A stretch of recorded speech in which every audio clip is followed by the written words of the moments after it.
Hey guys, what's going on? James here, and I think, are officially live. Yes, we are. It looks like we are. Tampa Bay Buccaneers free agency day one recap, but I'm not alone in my free agency endeavors. Joining me today, you guys have seen me promote his content left, right, and center. It is Billy from ON the C. Billy, how you doing today, man? Doing great, especially on a day like today. Buccaneers with two major moves in one day. We're so blessed. It's freaking phenomenal. I honestly, I didn't realize you were wearing a TB12 beanie. Oh yeah, That's phenomenal. I honestly thought it was a TB12 Christmas hat, which I was like, I didn't know they sold those, and I want those really bad. I kind Uh, of want to bring it up. right. So in today's live stream, we're just going to be kind of hanging out for around an hour, talking about some of the moves that have already been made, Billy. And we have a lot to cover. A lot to cover. But we're also going to be talking about some other potential free agents that the Tampa Bay Buccaneers could maybe sign. You also see some of the names down here that the Tampa Bay Buccaneers have brought back to the team. And it also looks like we're getting some news here that the Titans have signed Bud Dupree. Good signing for them. Wow, yeah. And we will talk about some of the bigger signings around the league as well throughout this live stream. We're gonna be going for about an hour. So, Billy, what do you say we get started here talking about the Bucs moves, obviously, and some of the players that they have brought back? Let's start talking about the first two moves that happened today. The first one that literally dropped just a little bit ago.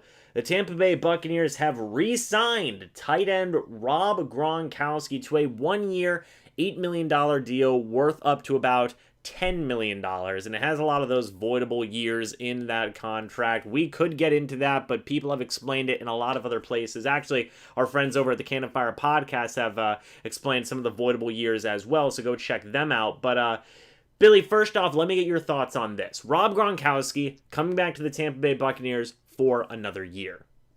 I love it.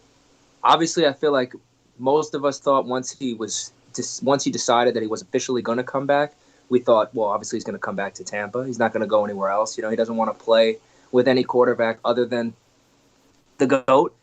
You know, I think the money is something we'll get into, and we'll talk about like how we all feel about how much he's making. But still, his contributions last year, not even just the 2 touchdowns in the Super Bowl, but blocking in the run game, the consistency he brings, and day in, day out, having him in the locker room is a great presence. Gronk's the man. I mean, you can't be mad at it. Yeah, I've said this before in some of my videos, and I'll say it again. I think for a Bruce Arians offense, I really think Rob Gronkowski's the perfect tight end. Because, you know, whenever Bruce Arians first came to the team, everybody sat there and said, he doesn't use tight ends, sucks for Cam Breit, sucks for O.J. Howard. And I still don't think that is fully accurate. I think that, you know, Bruce Arians likes his tight ends to block, but he will get them some receiving opportunities when it is, I guess, available. And Rob Gronkowski is that perfect tight end. He can block. He's one of the best blocking tight ends in the entire league right now.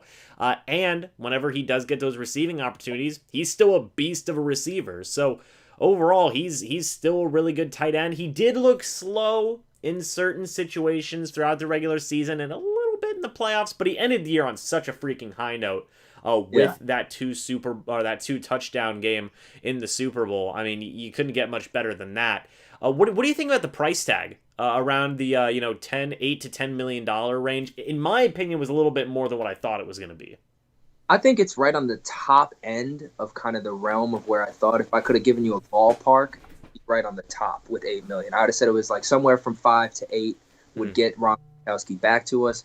I'm not mad at giving him a little extra money, though, because I think he's a guy who's definitely worthy of it. I'm not too worried about Gronk. And you also got to take into account last year, too. He kind of did, like, double duty in a sense because I don't think anybody on the Bucs actually anticipated him playing as much as he did. Then, of course, you have the O.J. Howard injury. And I think that really upped his playing time, and he was able to take on that extra load, and he looked good doing it. Yeah, I agree. I think, like, what you said was blew expectations out of the water, I think. A lot of people didn't even think he was going to play a full year. He ended up, going in, playing the full year, didn't even really have any nagging injuries that were bothering him, and he turned out a really good year. I'm really excited now to see what's going to happen Now that he's actually gonna have a full off season to get worked in, and he already knows the offense, and hopefully he'll be a little bit, more in shape throughout this next off season as well. I mean, look, I'm not gonna trash Gronk or anything, but there was that kind of report out there that like he kind of faked workout videos to the Bucs coaches. A lot of people seem to forget that. I mean, I just to make a mention of it there. I mean, hopefully now he'll have more time to get ready, prepare, and he'll be a little bit healthier, a little bit fresher, I guess, coming in to next season. A little bit more football shape, I guess. Kind of adding to what you said about him blowing away expectations, I think a lot of people kind of think he had a down year receiving, especially because early on in the year he kind of was a slow start to it. But I just quickly looked up his stats, and this year he had 45 catches, over 600 yards, and 7 touchdowns, which is outstanding. That's solid. The last year he played with the Patriots, he had 47 catches, almost exactly the same, just over 600 yards, almost exactly the same, but only 3 touchdowns. So he actually did really come in and exceed expectations for, especially coming off a year off. You think about like how difficult that is to do. Like how many players have been able to take a year off in a physical sport like football, come back and just basically pick up where they left off. Yeah. That's tough. Yeah, I mean, think about it like this. He came in a year retired, basically cold, just coming in, probably not prepping too much, right? Because, I'm sure nobody assumed that Tom Brady would be leaving the New England Patriots. So, like, he's coming in cold, like, oh, I guess they want me now. Oh, I can get ready in a couple of weeks, I guess. And it's just, obviously takes longer to get ready for an entire NFL season. He's still finished as a top half tight end in the league. So I think it's a wonderful re-signing. Like you said, kind of the top of the range of what a lot of people were expecting that contract number to be, but I'm a big fan of it. I think a lot of people are big fans of it as well. There's a lot of Gronk's fans here in the channel, and the chat's going. Hello to everybody in the chat. Thank you for being here. We will get into some of these questions here a little bit later on, but we are going to talk about some of the moves that have already been done. And kind of moving on, actually, from Rob Gronkowski now and kind of putting an exclamation point on that one. We're going to talk about the next big name. I'm a fan of it. Actually, should I? Yeah, I mean, I totally could. Hold on. 1 second. I'm gonna do it. You got to do it. Hold on. There he is. There's the man. He's right there. Shaq Barrett's back in the live streams now. It wasn't because I was disgraced by Shaq Barrett or anything. It was purely because I didn't want to get copyrights from having my TV reflect off of the Shaq Barrett glass. But with that being said, Billy, Shaq Barrett, I believe it was a 4-year, $72 million, $36 million guaranteed contract. Is that correct? No. Okay, yeah. So the point is that Shaq Barrett, $18 million a year, phenomenal deal for him, right? He got his money, he got paid. Bucs fans get him back, and we'll talk about the other big 3 here in a moment, but what are your immediate thoughts on Shaq Barrett returning to the Tampa Bay Buccaneers?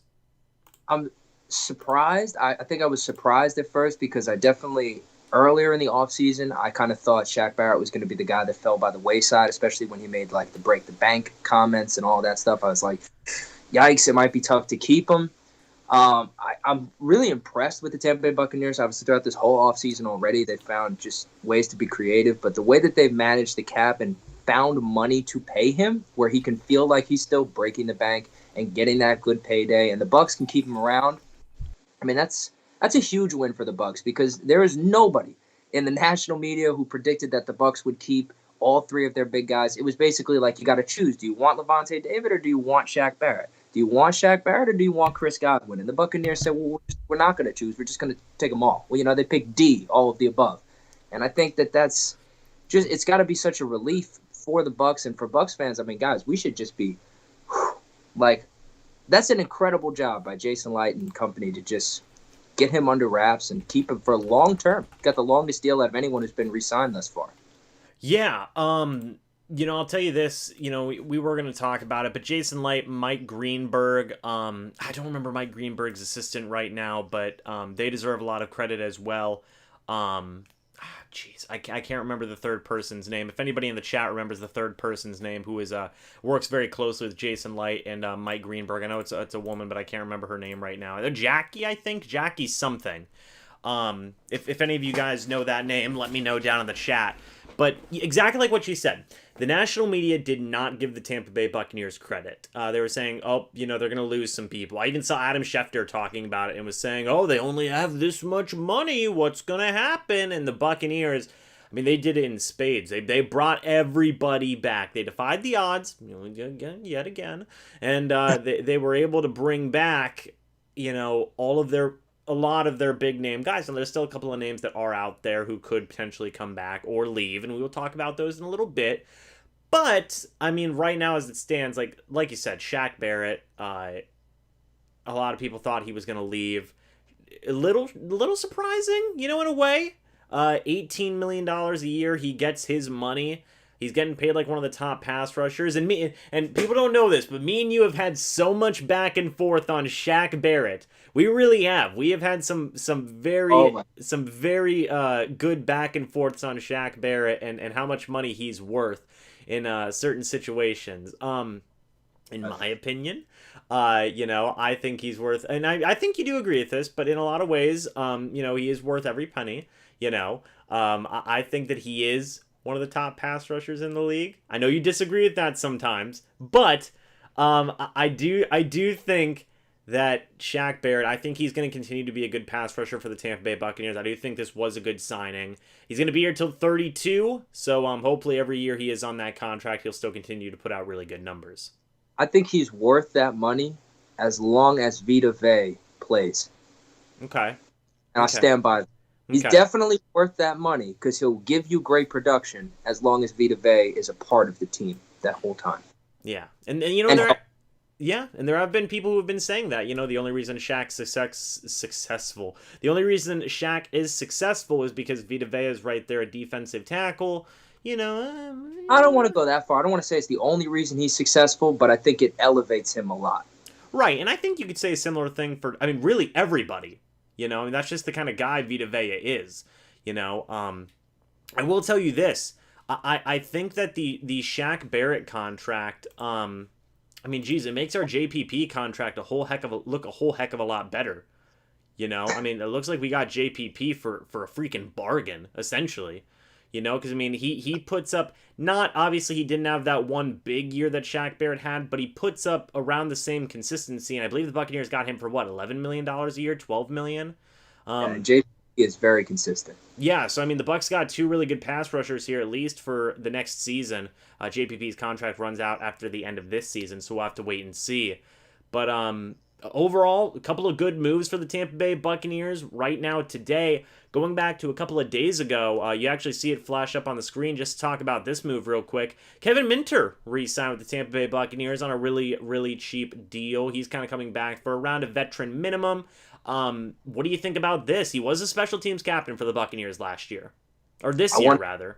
I want to give most of this time, too, because I know Kevin Minter is your boy. One half of the machines. I know you love this guy. Mm-hmm. Only thing I want to say about Kevin Minter, he would have had, I think, 2 sacks last year.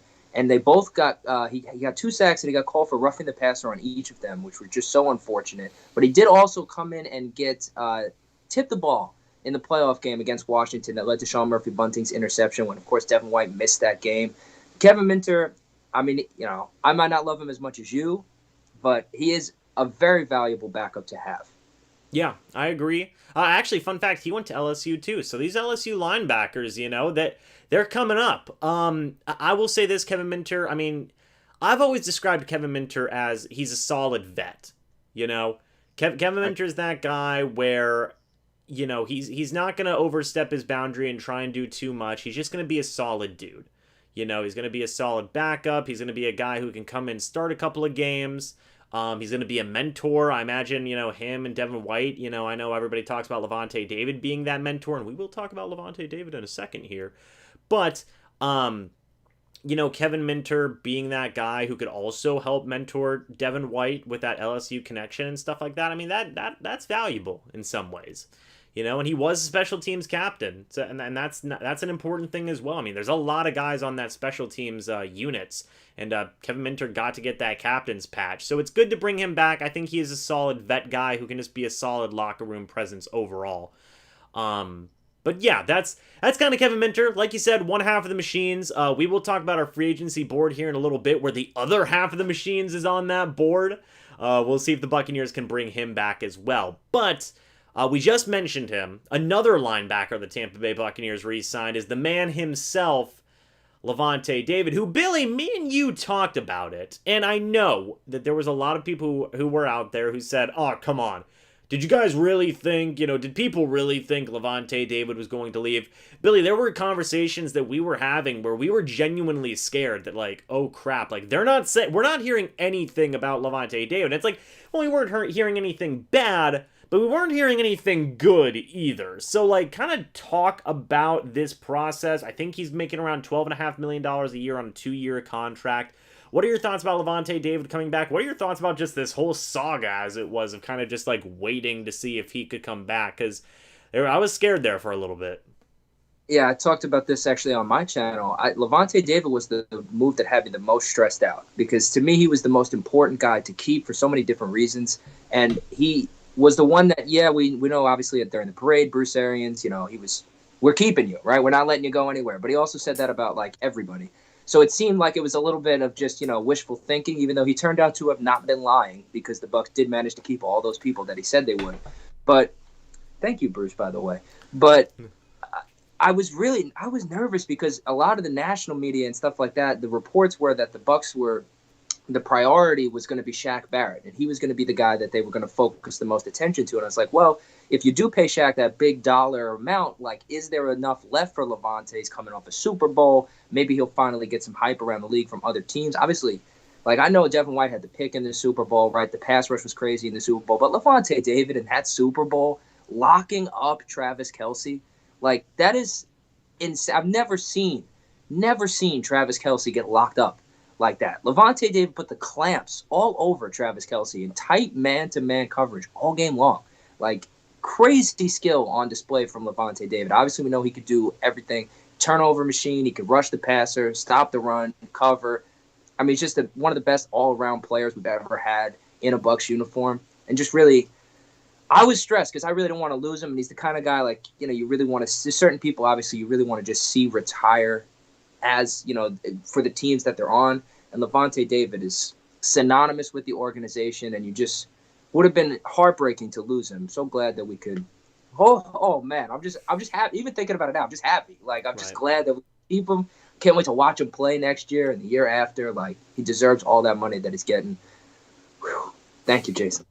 I agree. Real quick before I get into my thoughts, thank you to Rhett, Cannon Fire Podcast, for the $2 super chat. He says, "Long live the Buccaneers win." So there you go. Thank you for that. That was actually a super chat I sent him on his live stream just a little bit ago. So that's a beautiful thing. By the way, guys, we are almost at 10,000. If we do get to 10,000, really cool project going to drop that I've been working on throughout this weekend. And guys, tell they got to subscribe. I promise this really, like, it's very, very. Billy's seen it. Billy's seen it, and the boys from the Cannon Fire Podcast have seen it. That's pretty much it. Yeah, once we get 10,000, it's going to be amazing. But anyway, let me get my thoughts on Levante David real quick. $12.5 million a year for Levante David. I mean, that's a steal, in my opinion. I was sitting here thinking, oh man, the Bucs are going to have to give Levante David like $14-15 million because he deserves it. I mean, that's what the highest paid middle linebackers in the league are making right now, and he deserved that money. But I mean, it's Levante David. The man never ceases to amaze me in terms of just his willingness to specifically help the Tampa Bay Buccaneers win. I mean, come on. He took a pay cut, a couple $1 million worth of a pay cut to come back. He won his Super Bowl with this team. He's like, why would I want to leave? I want to win more. It makes sense. So I'm just so incredibly happy. Like you said, I was getting a little scared. I know that, again, were people out there who were like, what are you scared for? Come on now. But I was a little worried, because like I said, we weren't hearing anything about it. So incredibly satisfied with that move specifically because of just like the selflessness of Levante David. I mean, he's right up there with Mike Evans. I mean, those guys are two guys where like they will literally do anything specifically for the Tampa Bay Buccaneers to win. I think he'll retire a Buc at this point. I think that's a pretty safe thing to say. Like you said, fingers crossed. We'll have to wait and see. But yeah, he's a phenomenal mentor. Jason Light put it best when he said that he didn't think that Devin White would be the linebacker he is right now without Levante David. That's saying something when the freaking general manager of the team is saying that. So I think that Levante David is going a long way in terms of the overall development of Devin White because, of course, and I think specifically, I mean, if Devin White gets better in pass coverage, holy crap, he's going to be unstoppable. That's another whole element to Levante David, too. It's like, obviously, his play on the field as an individual, he's great. What he brings to the table is outstanding. But then you talk about Devin White's success being Devin White's success, yes, but it's in part due to Levante David. I don't think you can deny for a minute. You were talking about Kevin Minter's impact. You can't deny for a minute that Levante David has had a major impact on Devin White. And I know Devin White's right now, he's like the hot name, and everybody's like, well, Devin White's amazing. He looks like a god out there. His potential is like through the roof. And obviously, I agree, it is. But you'd be foolish to think that Levante David doesn't play a huge part in Devin White's success. Yeah, I agree. Just some quick news here, by the way, from around the league. The Jets are signing former Bengals defensive end Carl Lawson per rap sheet. So per Ian Rappaport. So not bad. 32 quarterback hits, ranked second only to T.J. Watt last season. Only had 5.5 sacks though. So that's interesting. He needs to do a better job of finishing in terms of his sack numbers, but he'll create some good pressure. Robert Saleh? Robert Saleh? I don't know how you say his last name. Robert Saleh. Anyway, but new head coach over there with the New York Jets. He's making a couple of moves today. They also signed Corey Davis to a contract a little bit earlier, a 3-year, $37.5 million deal. I'm a huge Corey Davis fan, so good to the Chiefs for that. Might mean Brashad Perriman might be out of the picture there in the New York Jets area, so I don't know. His contract's up. Let me ask you something. Brashad Perriman coming back round 2? Well, we may have to update the free agency board. Also, Adam Humphries is out there. We can talk about those guys later. But kind of going back to the moves the Tampa Bay Buccaneers have made, another one that we haven't mentioned, it actually is right here on the screen, Chris Godwin, wide receiver, getting the franchise tag, a little under $16 million. This was a move that everybody expected. I mean, and honestly, it's kind of a bargain for the Tampa Bay Buccaneers because if he went into free agency, Lord knows how much money that man was going to make. But Billy, what are your thoughts on Chris Godwin? Because especially after this playoff run, I've honestly seen a little bit of a divide in Chris Godwin takes lately. So what are your thoughts about Chris Godwin, him getting the franchise tag? It's so funny you mentioned that. I actually feel a divide like internally because up until these playoffs, Chris Godwin was absolutely one of my favorite Buccaneers. He was one of my favorite players. Just I love his toughness. He's so consistent.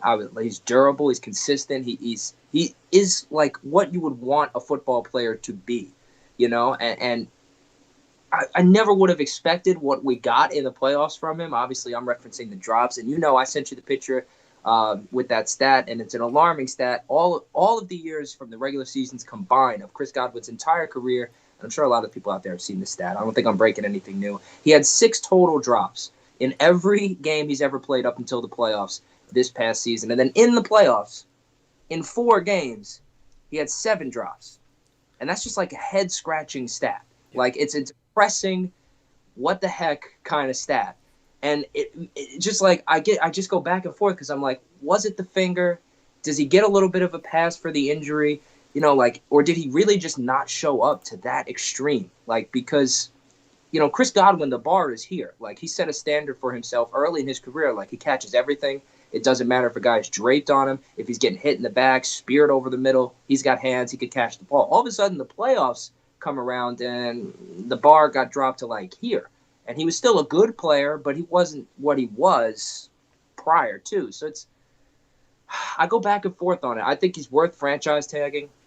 I still love what Chris Godwin represents and what he brings, but it is a little like what the heck? It's just a head scratcher. Like I just wish it didn't happen, James. I wish it didn't happen.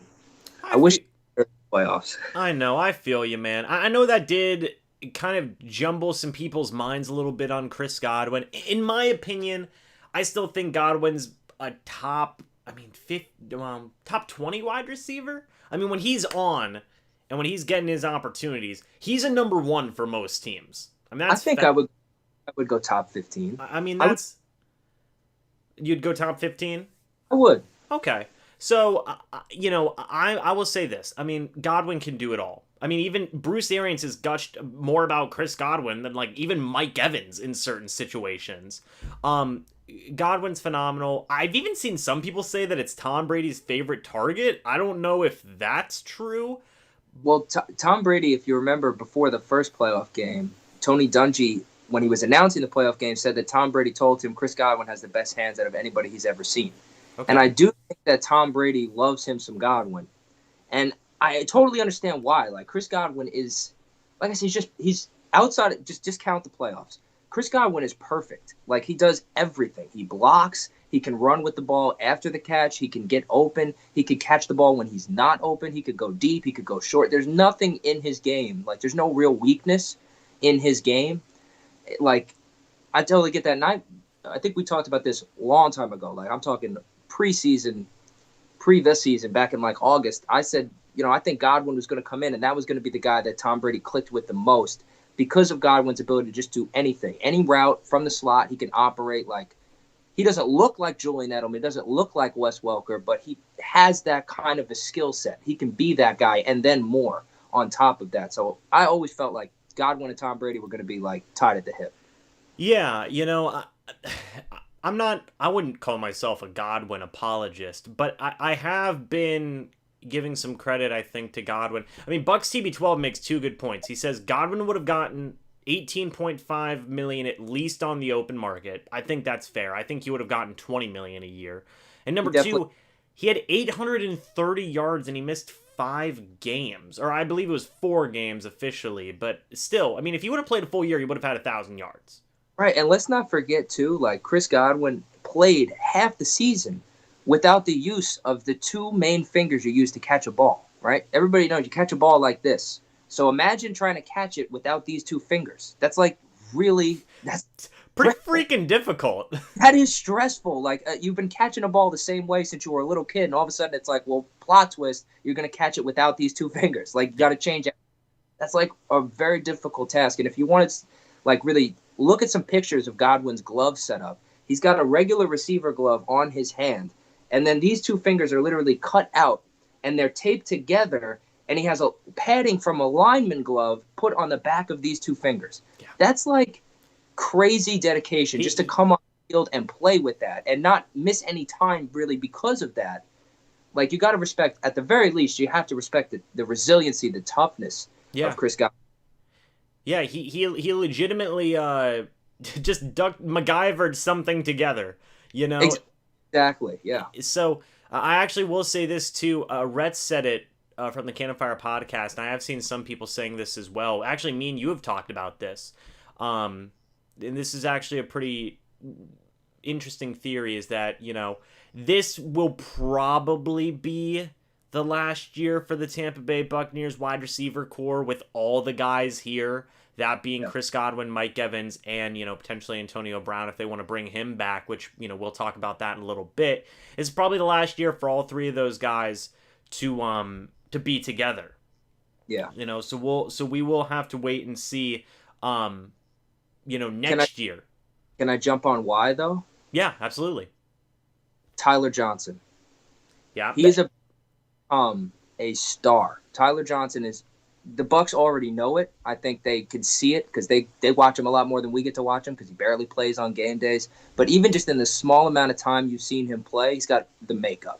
Like, he is going to be a good player on Sundays when he gets his opportunities. Yeah, I agree. And actually, again, Rhett from the Cannon Fire podcast said, I want to see more Tyler Johnson in 2021. That could be something. Scotty Miller, I think, is getting a little bit overlooked too. He could get more opportunities somewhere down the line. Oh, and actually, here we're getting some breaking news from Shams Charania from actually NBA Twitter, and some of these people are saying it in the chat. Jameis Winston has agreed to a deal to re-sign with the New Orleans Saints. So we may talk about that later. We will see, but we're not here to talk about the New Orleans Saints moves today, Billy. We're here to talk about the Tampa Bay Buccaneers moves. So to put a bow on the Chris Godwin thoughts, I think he's phenomenal. Honestly, I think the Buccaneers did get a little bit of a bargain. I think if he did go into free agency, could you imagine how much money the Indianapolis Colts would have paid for a guy like Chris Godwin? Stupid amounts of money. The New York Jets, stupid amounts of money.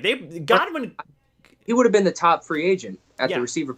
He was out there. Yeah, he would be the highest paid wide receiver in the league, I think. I don't think that is a stretch to say.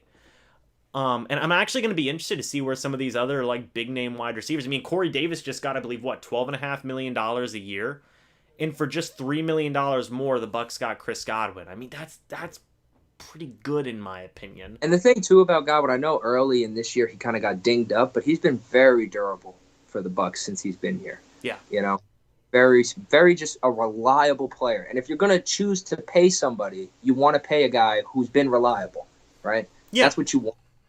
Yeah, absolutely.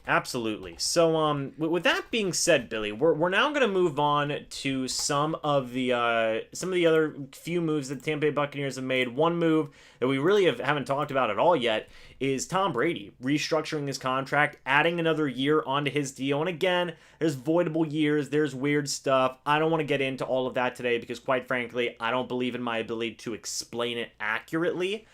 But the point is, Tom Brady, he's adding another year onto his deal, and he saved the Tampa Bay Buccaneers, I believe, around $18 to $19 million.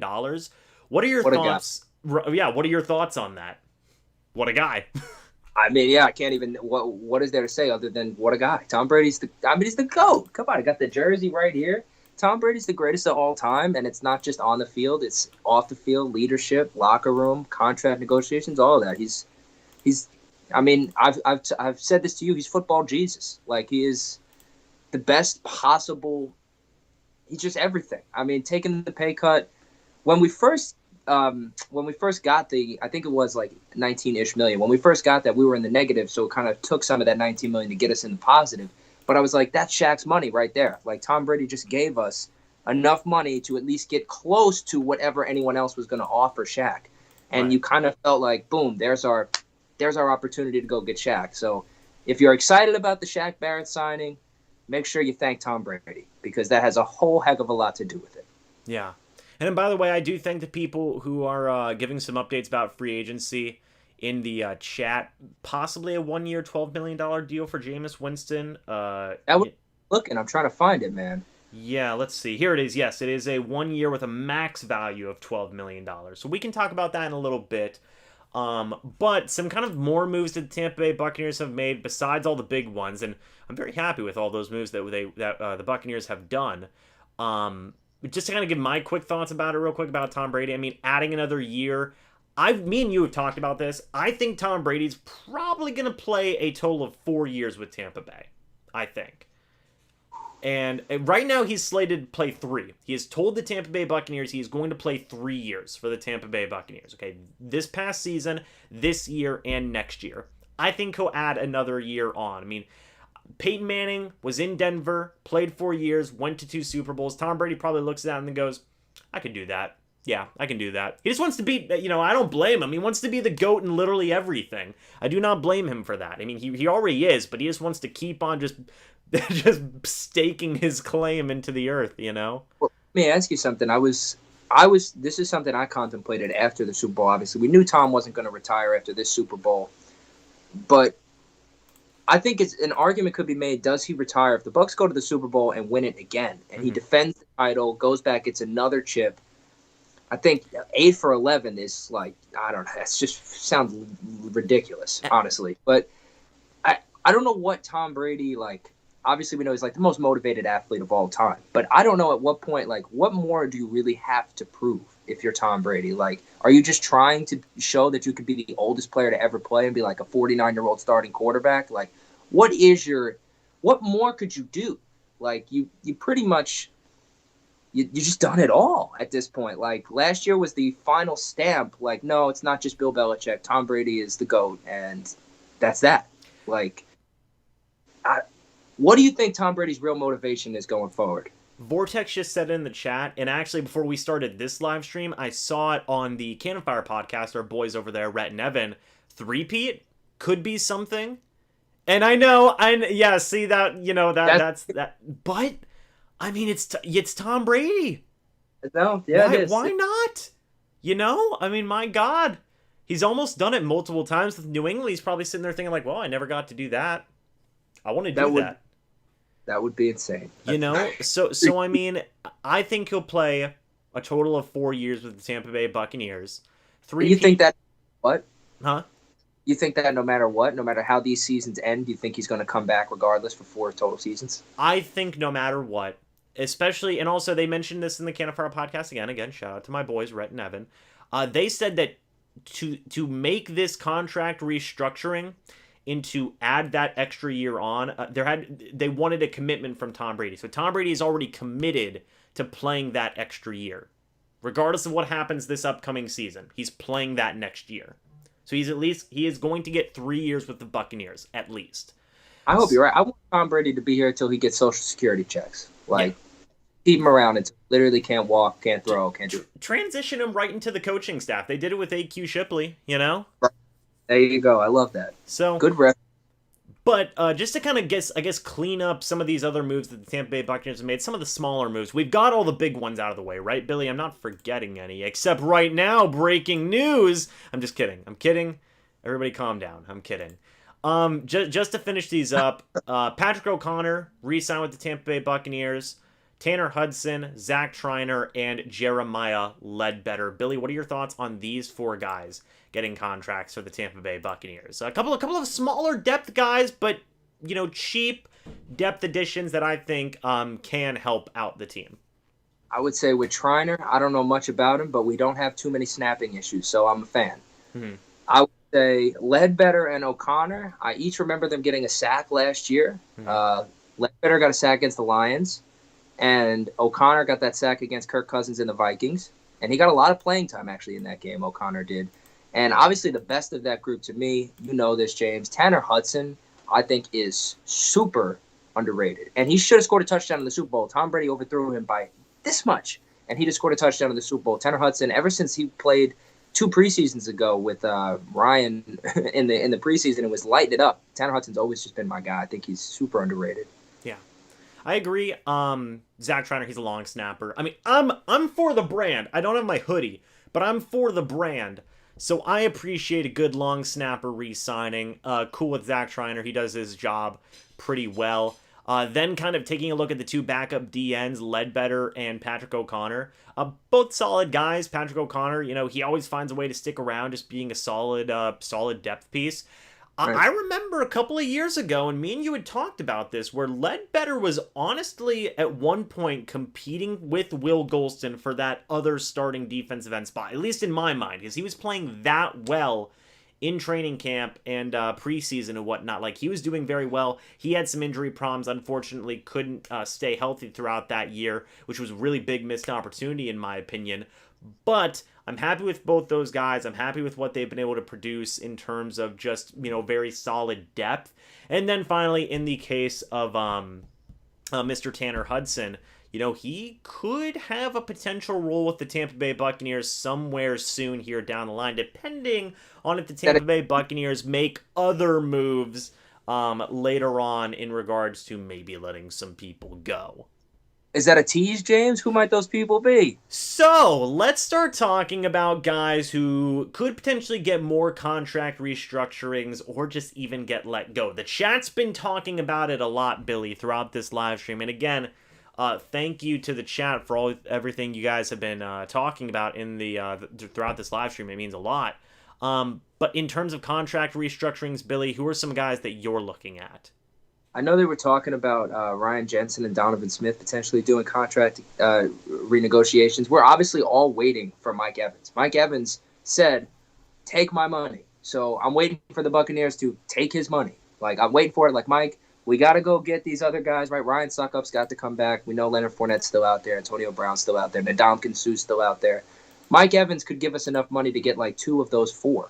You know, like, it depends how much he gives us. And to me, I think the guy that we're all thinking of is Cameron Breit. And it makes me sad. But I don't want to jump right into Cameron Breit. If you want to talk about those other guys first, and we could save Cameron Breit. Yeah. I don't know how you Breit thing. Yeah, so we'll talk about the contract restructurings first, then we'll talk about potential cap casualties. So first with the restructurings, Mike Evans, he's going to... It's a guarantee, in my opinion, that his contract will get restructured and it will save the Tampa Bay Buccaneers some money. Right. Ali Marpet's another guy who, you know, he's restructured his contract before. I think he would do it again.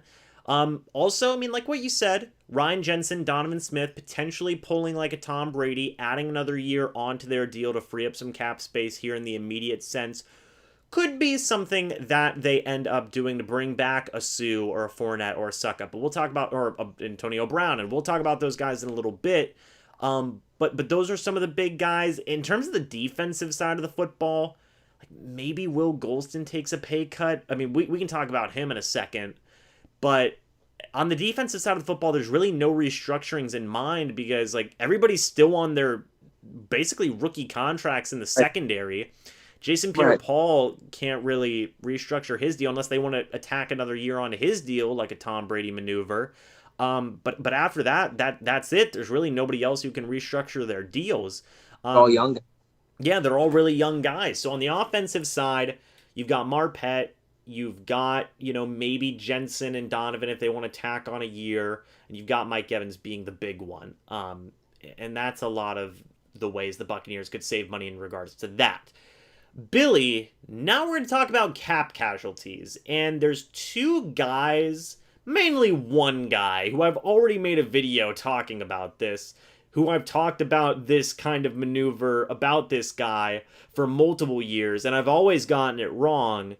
But Cameron Breit and Will Golston, what are your thoughts on both these guys? Could they both be potential cap casualties? What are your thoughts? Will Golston's an interesting one because he plays a similar position to Ndamukong Suh. So if you're talking about him becoming a cap casualty to keep Suh, it's really interesting because you're kind of directly choosing one over the other. And for the record, I would take Suh. But Will Golston's been here a long time. So you do have to, like, give him his credit. He has hung around through multiple coaches, schemes, systems, right? He played in a 4-3. Now he plays in a 3-4. That's a colossal difference for a defensive player on the front like that. And William Golston has gotten better, too. That's a tough one for me. I think the obvious one that it seems like is almost inevitable is Cameron Breit. And that bums me out because another guy who's been here for a long time, and not only has he been here for a long time, and he's always been, a good, reliable player, definitely some of the best hands on the team over the last few years, and it was just, it sucks, but it's tough to, there's just so much depth at not only the tight end position, but just offensive skill weapons. There's just so many. So Cameron Breit is far down the list just because of the amount of pass catchers that exist on the Bucs. It's like an embarrassment of riches over there for Tom. So it's tough. And the other thing, the argument I would make for Cam Breit staying, because I feel like it's harder to make that argument, he was really underratedly, he showed up big for the Bucs in the playoffs. Like, Cameron Breit was all of a sudden like a matchup like nightmare. They moved him around the field and found matchups with like linebackers and safeties that Cam Breit could expose. Like, he had a very good playoff stint for the Tampa Bay Buccaneers. So it's just tough. It's tough. It's tough when you have a good team, right? It's like, it's the good and the bad. We have a great team, great roster, a lot of talented guys. So unfortunately, some guys got to go, and it's tough. Yeah, I'm seeing a lot of people debate about O.J. Howard getting moved on from Cam Breit. It would save the Tampa Bay Buccaneers a little bit less money to move on from O.J. Howard when compared to Cam Breit. I mean, if the goal of the Tampa Bay Buccaneers is to save money, and I've talked about this in my video, I mean, you would probably move on from Cam Breit when compared to O.J. Howard. I mean, especially with just how the season started too. I mean, OJ was one of their starting tight ends next to Gronkowski. I mean, Cam Breit was not getting a ton of playing time at the start of the year. He had to get pushed into playing time because OJ Howard got hurt. And I know you can't make that argument of, well, I mean, OJ Howard gets hurt. What are they going to do about that? Me and you have had discussions about this as well, about OJ Howard. And we're not going to talk about OJ Howard right now. We're talking about Cam Breit. We're not. We'll talk about OJ Howard in a second, but let me get my thoughts on Will Golston and on Cam Breit. With Cam Breit, it's not a talent thing. Cam Breit's a good tight end. If he was a starting tight end for a team, I think he would be a top half tight end in the league. Yeah, he really would. But in terms of blocking, what Bruce Arians likes to use his tight ends for, that's not there. You have Tenor Hudson, who maybe could get similar production as to what Cam Breit is doing. That's why we were kind of talking about Tenor Hudson earlier. And point blank, I mean, he's making some money. The Tampa Bay Buccaneers could shave that money and go out and bring back one of their important guys on defense, maybe a Ryan Suckup as well. I mean, it's like what you said. There's too many guys right now in that tight end room. Also, Anthony Alclair, who, I mean, he's a free agent right now. But, I mean, Bruce Arians said last offseason that he's one of the better blocking tight ends in the league. I mean, I don't know. That is what it is. But I know that there's a lot of support for keeping Breit. I like Breit. I would love Breit to stay. But at the end of the day, I mean, it's a lot of money that the Buccaneers could shave off and go out. And I mean, honestly, if cutting Cam Breit means bringing back Ndamukong Suh, I mean, I think you do that move. I don't think many people would disagree with that. You know what I'm saying, Billy? The other thing I think that you got to ask yourself, and yes, I would keep Suh over Breit. Just not even because Suh is a better player or Cam Breit's a worse player, just because of the amount of talent that already exists at Cam Breit's position. Whereas Suh's position is not as deep. So just because of the team build and the roster construction, it just would make more logical sense to keep Suh, right? Suh is going to play like every snap. Cam Breit is a substitutional player. So, of course, if you're going to pay a similar amount of money for one or the other, you want to keep the guy around who's going to play more, right? The other thing I think you got to ask with Cam Breit, I think he's making like $6-ish million this year, right, if he comes back. Maybe he's a candidate for, you add years and restructure, things like that, and maybe we keep him around that way, which would be awesome. I would love that. But the other thing you got to ask yourself with Tenor Hudson, we've seen him flash a lot of potential and limited opportunity, right? I don't think Tenor Hudson is necessarily as good as Cameron Breit, but is Cameron Breit – Tenor Hudson's making like $1 million or less, and Cameron Breit's making $6 million. So is Cameron Breit $5 million better than Tenor Hudson? That's where you start to get a little bit like, he's definitely a better player. I'd have more confidence in Cam Breit if we're out there running routes and we got to throw to a guy. I want Cam Breit to get that ball.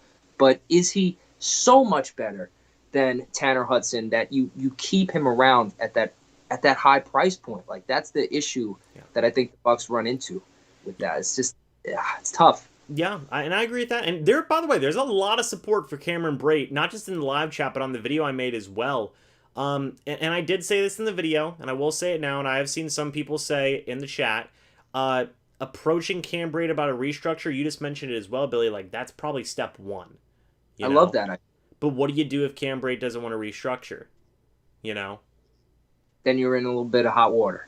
Yeah. So, and then also I see people saying that he was great in the playoffs. I agree with that. He was great. I would be, again, we don't want Cam Breit to get cut. But at the end of the day, you've got to save money somewhere. You have to. And the other thing is I think Cam Breit is actually and this might be a little bit like out of bounds, but I honestly feel, I think Cam Breit, if you're talking about just receiving tight ends, I think Cam Breit is actually the best receiving tight end on our whole team. I think Gronk's maybe a better overall player. He could do a lot more things. I think OJ Howard's a better athlete. But if you're going to talk about just straight running routes and catching the ball, Cam Breit is the best tight end we have. So it's hard to make the argument that we should get rid of him. Like, that's a hard argument to make, but it's just a money thing and a depth thing, because you're obviously not getting rid of Gronk, right? He just re-signed. And you talked about OJ Howard. Not only is he going to save you less money if you were to get rid of him, but where is OJ Howard's trade value? If you're talking about a potential trade, it's low. He just got injured. And he was not necessarily a guy who was going to be high on people's radar prior to that, whereas Cam Breit did just have a fairly good season, a good playoff run, and he's been consistent over his career. So if we're talking about trade value, I would say Cam Breit's trade value is higher as well. Like maybe you could get a mid-round pick for Cam Breit or something like that. Yeah, I agree. I'm seeing some people say who would catch the Lombardi at the next boat parade. Maybe Gronk could catch it. I don't know. But yes, we're not saying that we want Cam Breit to leave. We're just giving some options out here. I would think that's who's going to catch it at the next boat parade. Who's that? It's going to be Tyler Johnson catching it at the next boat parade. Exactly. So I think the first thing the Buccaneers do is approach Cam Breit about a restructure. But I mean, if he doesn't want to restructure, maybe it's a restructure coupled with an extension. Like, let's keep you around because we'd love to have you, but we just can't have you at this price. Right. That's really what. That could be something that happens. But enough about that. Kind of moving on to Will Golston. I think Will Golston's earned his money. I think he has. I mean, he's making, what is he making, Billy? Like around $5 million? Should we look it up quick? Yeah, if you want to look that up while I'm talking here. Whatever the money is, I know it's like $3.5 to $5 million. I think he's earned that money.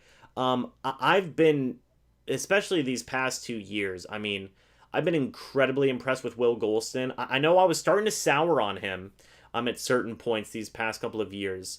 And I've been very pleased with how much he has been improving, in terms of his run defense especially. He's gotten better for sure.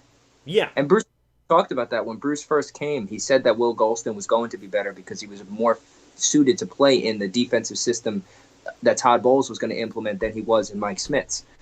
So he was hit the nail on the head with that. And by the way, William Golston signed a 5-year, $27.5 million deal with the Bucs back in the day. Average annual salary is $5.5 million. Yeah, so I mean, $5.5 million. I think that's right around. Maybe you would take like $1 million or $1.5 million off, but like I think Golston's good. I think he's a starting caliber defensive end for the Buccaneers. But again, if the Buccaneers want to shave off that money and bring some other help at other positions, that could be something. It's right. different. Could the Bucs draft a Will Golston replacement in like round 3 easily, and right. that guy would be infinitely cheaper? Right. And that would be something to consider. I mean, but let me put it like this, okay? And this is gonna sound blunt and rough, but just roll with me on this. Okay. When everybody's healthy, Will Golston is a starting defensive end. Cam Breit's a third string tight end. Right. That was my argument with Sue over Breit. Like, Sue plays, and Cameron Breit is a situational player. So I think that, yeah, I definitely think that Will Golston's. I'm not saying that Cam Breit hasn't earned his money. Cam Breit's earned his money too. I mean, he deserves to get paid either by the Bucs or somebody out there. I mean, he deserves good money. He deserves to be a starting tight end. But I think Will Golston's earned his money. I really do. I think he's done really good in run defense. I've seen some people say I disappeared down certain stretches. I don't know if I fully agree with that. But we're not perfect. Huh? We're not saying he's perfect, but no, he is. But he's a solid starting defensive end. But you make a good point, which could lead the Tampa Bay Buccaneers to potentially, moving on from a Will Golston. Is, let's say they release him. Save that $5.5 million. You give $7 million to Sue, and then that first round draft pick number 32, you take a defensive end, 3-4 D end or D tackle. I mean, could be something, Saves you. It's a big difference in money right there. Yeah, so that could be something the Buccaneers look into as well to save a little bit of money to bring back some of these other guys. But now that we've kind of talked about restructurings, talked about cap casualties, all these different types of things, Billy, let's get in to what has been here the entire live stream, and actually what a lot of people have been talking about, our free agency board. Now, this isn't like every single person that we would want the Tampa Bay Buccaneers to bring back, but it's just a couple of names that we think the Tampa Bay Buccaneers could be interested in bringing back or just bringing in outright. So, Billy, let's start off with some of these names. First one, we've been mentioning him a couple of times now throughout this live stream. It's Ndamukong Suh. What do you think about Ndamukong Suh's chances of coming back? Do you think it'll happen? For how much money? Just give me your thoughts on that. I think right now, out of everything we've got left, Sue is the highest priority. I think he should be the next guy that the Buccaneers look to lock up for sure, without question.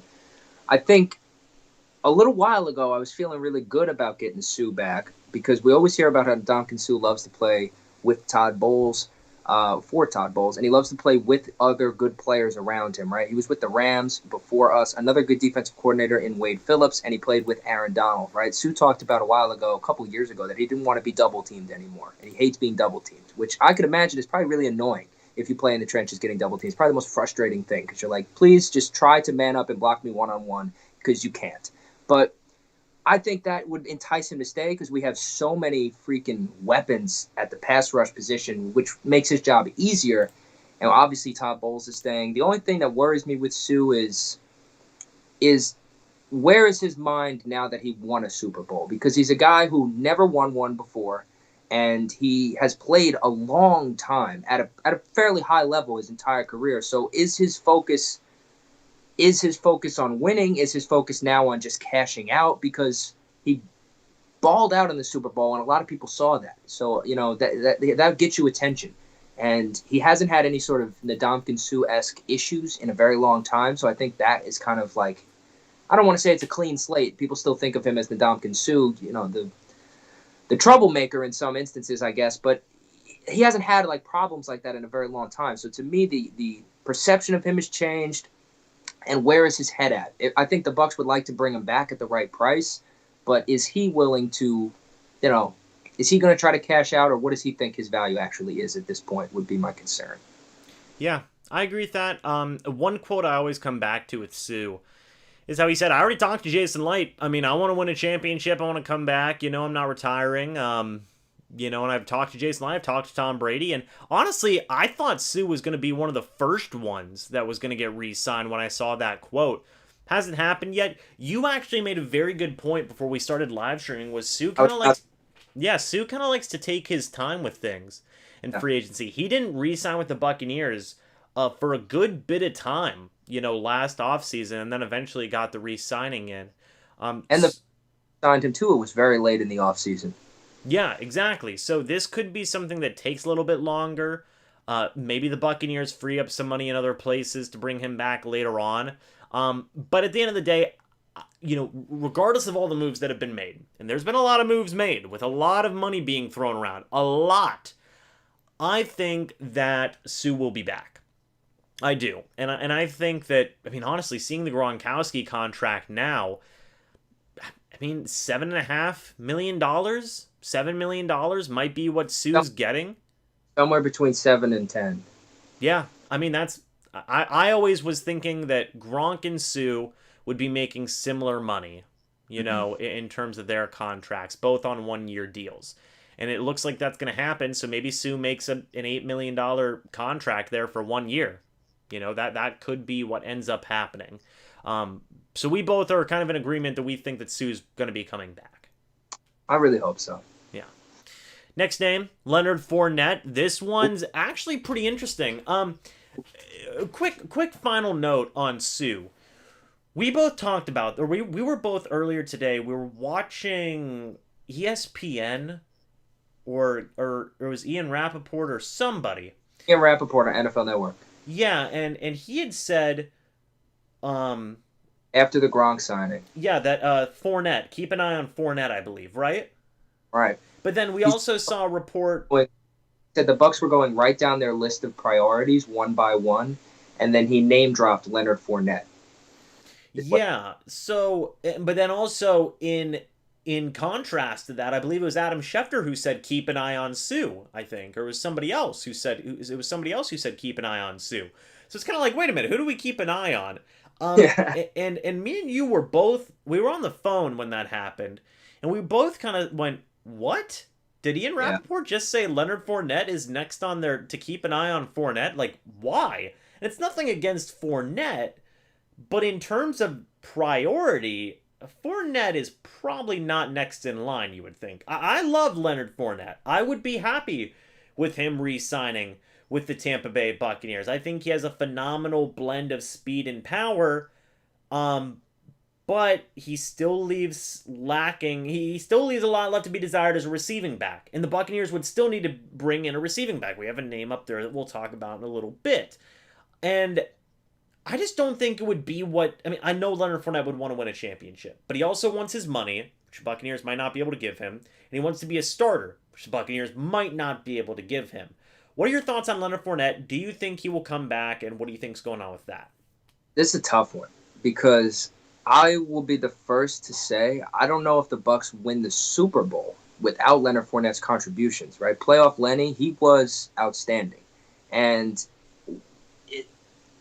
it really kind of changes your view of him. Just that 4-game stretch that he had really changes your view of him. I talked about this on my channel. Like, I don't think we even get to see Leonard Fournette if Ronald Jones doesn't have some of the worst luck ever. Like, at the end of the season, all of a sudden Ronald Jones, he has the pinky, then he gets placed on the illness list, and all of a sudden he goes into the Washington game and he has like a quad spasm or whatever in the pregame, and just some of the worst string of luck consecutively for someone that I've ever seen. And then all of a sudden it opened the door for playoff Lenny.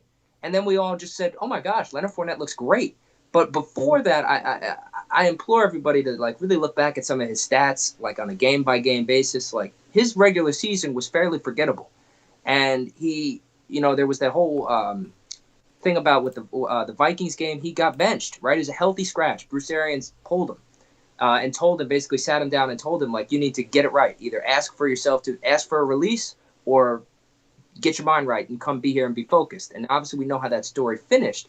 But it's not like it was all hunky-dory all season long with Leonard Fournette. Like, I think the last couple games really changed our perception of what actually happened. And I also don't think Leonard Fournette, I think out of all these guys we're talking about, Leonard Fournette is one of the few. He has a superstar's mentality. And I don't think that's a bad thing, right? I don't think it's an issue to have a superstar's mentality. In fact, I think it really helped with the whole playoff run because he felt like he was ready for that moment. He was groomed for that moment because this guy's been a superstar his whole life, right? High school, he's a superstar. Goes to college, LSU, he's a superstar. First round, he's picked before Patrick Mahomes and Deshaun Watson. Dude is a superstar, right? He carries that air about him. And I think that the only reason he was even willing to come to the Bucs and split time with a guy like Ronald Jones, who I don't think most people would view as a superstar, is because of the fact that he was cut in such an unorthodox, like the timing of his release in Jacksonville. It's not like he had the whole offseason to pick and choose where he wanted to go. He kind of got screwed by the Jacksonville Jaguars when they just released him kind of with the last final roster cuts. So he didn't have a lot of options. And I think his priority was to prove everybody wrong and go on a deep playoff run with the team that he felt like could take a shot at, a Super Bowl run and show everybody in those primetime games that he was still a big-time player. I feel like in his mind, he absolutely showed that. So he's not looking to take a lateral step, if you will, and redo what he did last year. I think Leonard Fournette's the kind of guy, he wants to take a step forward. Like, he views himself as a starting caliber running back who should be getting a bulk of the touches. And, I don't think you can fault a guy for feeling that way, especially after he did show you what he showed you in the playoffs. Like, I can't be mad at him for wanting that. I think about the Leonard Fournette situation about how, actually, a recent example with different positions, but Teddy Bridgewater with the Saints. He had a good stretch, he got his money, and he got to be a starter with a different team, the Carolina Panthers. Nice comp. I like that. I could see a very similar situation. I don't blame Leonard Fournette for that. I mean, he would get what he wants. I mean, right. Like you said, he joined the Bucs because, it was kind of a safe bet. You're joining Tom Brady, I mean, yeah, you're kind of taking a hit, but I mean, if there's any... Join a team, get a deep playoff run. Yes, you're splitting time, but if you make the most of your opportunities and, maybe you do something in the playoffs, you'll get your money and a team will give you a shot. Right. That's exactly what happened. He got what he wanted, in a lot of ways. And he got a Super Bowl ring, And now he has a chance to go make some good money. He can send that, stretch of playoff tape to, potential teams and say, hey, look what I did when I did get my opportunities. Think about what I could do for you when I'm a full-time starter. Right, that's his resume right now. Like, he showed, and people forget too, last year in Jacksonville, or 2 years ago rather, in Jacksonville, he had an outstanding season, right? Like nobody realized dude caught over 70 passes for the Jacksonville Jaguars the last time he was their starter. So he might not be the guy you think of as like a third down scat back, but he's a versatile all around running back who can play and make plays for you.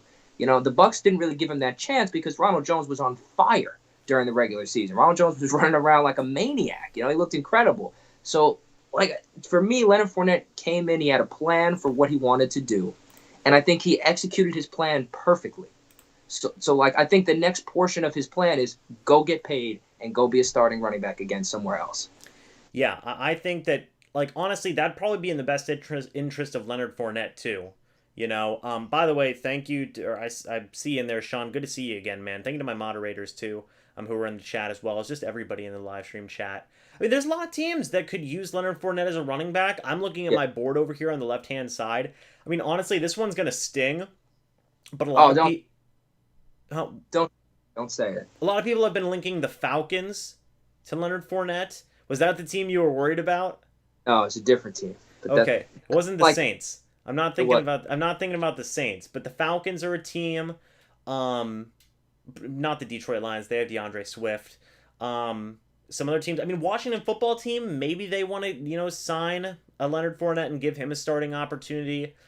Pittsburgh Steelers, right? They need a running game more than anyone, and he's like such a Pittsburgh Steeler kind of running back. He really is. I mean, he really is. Whenever you think about it, the Jets. I mean, the Jets would probably have. They had 4 last year. Like, come on. Right. So I mean, there are some guys out there who could use the services of Leonard Fournette. It might not be a ton, but the teams that are out there, I mean, there are guys who would start Leonard Fournette. Probably.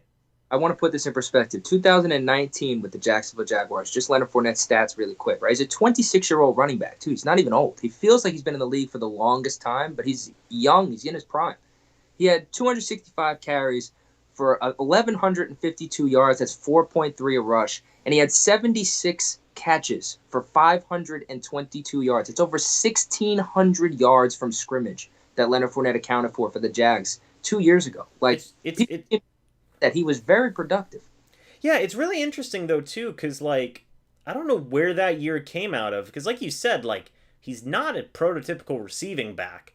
I mean, even just in the season that the Buccaneers had with him, sure, he made some good plays as a receiving back, but, I mean... It was up and down, for sure. Yeah, overall, it wasn't necessarily set in stone, hey, Leonard Fournette can be a receiving back. If anything, it was kind of I mean, there's a reason why the Buccaneers are saying now, or why fans are saying now, man, we really need a receiving back.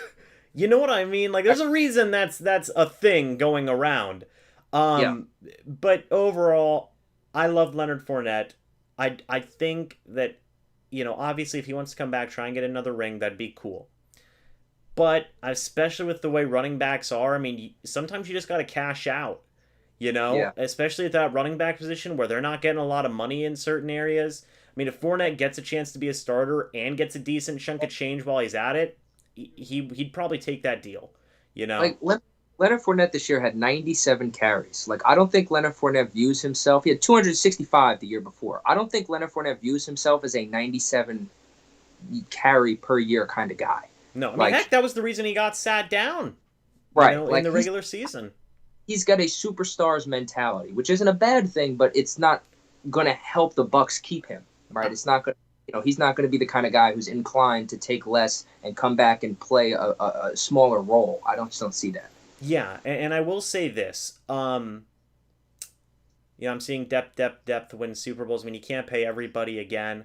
If they did, forget about Vaughn. Keyshawn Vaughn has some quality depth now. I know he fumbled against the Washington football team, but Keyshawn Vaughn has potential. TJ Logan. I'm a big TJ Logan guy. TJ, yeah, you do like TJ. We can talk about TJ Logan another day. But one thing I was going to say was if they did re-sign Leonard Fournette, that would be an incredibly interesting running back room. Right. I agree. That could lead to turning a little, not toxic, but you're going to have 3 guys. A former first-round draft pick, a former second-round draft pick, and a former third-round draft pick. and all of them, and the second round draft pick feels like it's his time to shine. With that Right? being Ronald Jones. Ronald Jones has been told by the Bucs over and over again, "You're our guy. You can do this." They always build him up, right? And then he finally like a breakout year last year where it was like, oh, "Okay, Ronald, let's go." And then you have Leonard, who is a guy who's always been the guy. Like last year is the first time Leonard Fournette wasn't the guy, and it did not go that well, right? Like you talk about the problems that they had. He got sat down. Like that did happen, So it's hard for me to believe that he's just gonna accept anything less than a full-time starting role on a team, and I don't think the Bucs can offer him that, regardless of salary. I just don't think they can offer him the reps. I'm seeing some people say like too much is not a problem, and like I understand like on paper it sounds good, but I mean these guys they're human beings, Right. Could you convince Fournette to buy in again? And right, like maybe if we didn't win the chip, maybe, but he already got the chip. Like everything he wanted to accomplish, he accomplished. So like, why would he? What is his motivation to come back with the Bucs? Like the only other thing left for him to accomplish is boom, big payday. Yeah, I mean, you'd have to convince Fournette to buy in, and that would be record. If anybody could do it, it's probably Tom Brady. Right. So I mean, that's why we're not really like fully counting it out. But if it does happen, we'll see what happens in that running back room because somebody's gonna get pissed off. Do you think there's any chance? I mean, no, I'm not gonna get stupid. I'm not gonna bring it up. Okay. Moving on next, we're gonna move on from Leonard Fournette here. We're gonna talk about Ryan Succop, and I think we're all in agreement on this one. Us and the chat, bring him back. I mean, Succop! Bring back Ryan Succop. I mean, that's gonna be a priority. Now again, also by the way, thank you Mijal for that $5 super chat who said, "Hey, just got here. Succop is the only one that matters to me. I couldn't handle going back to bad kickers." So actually, we're tying right into it.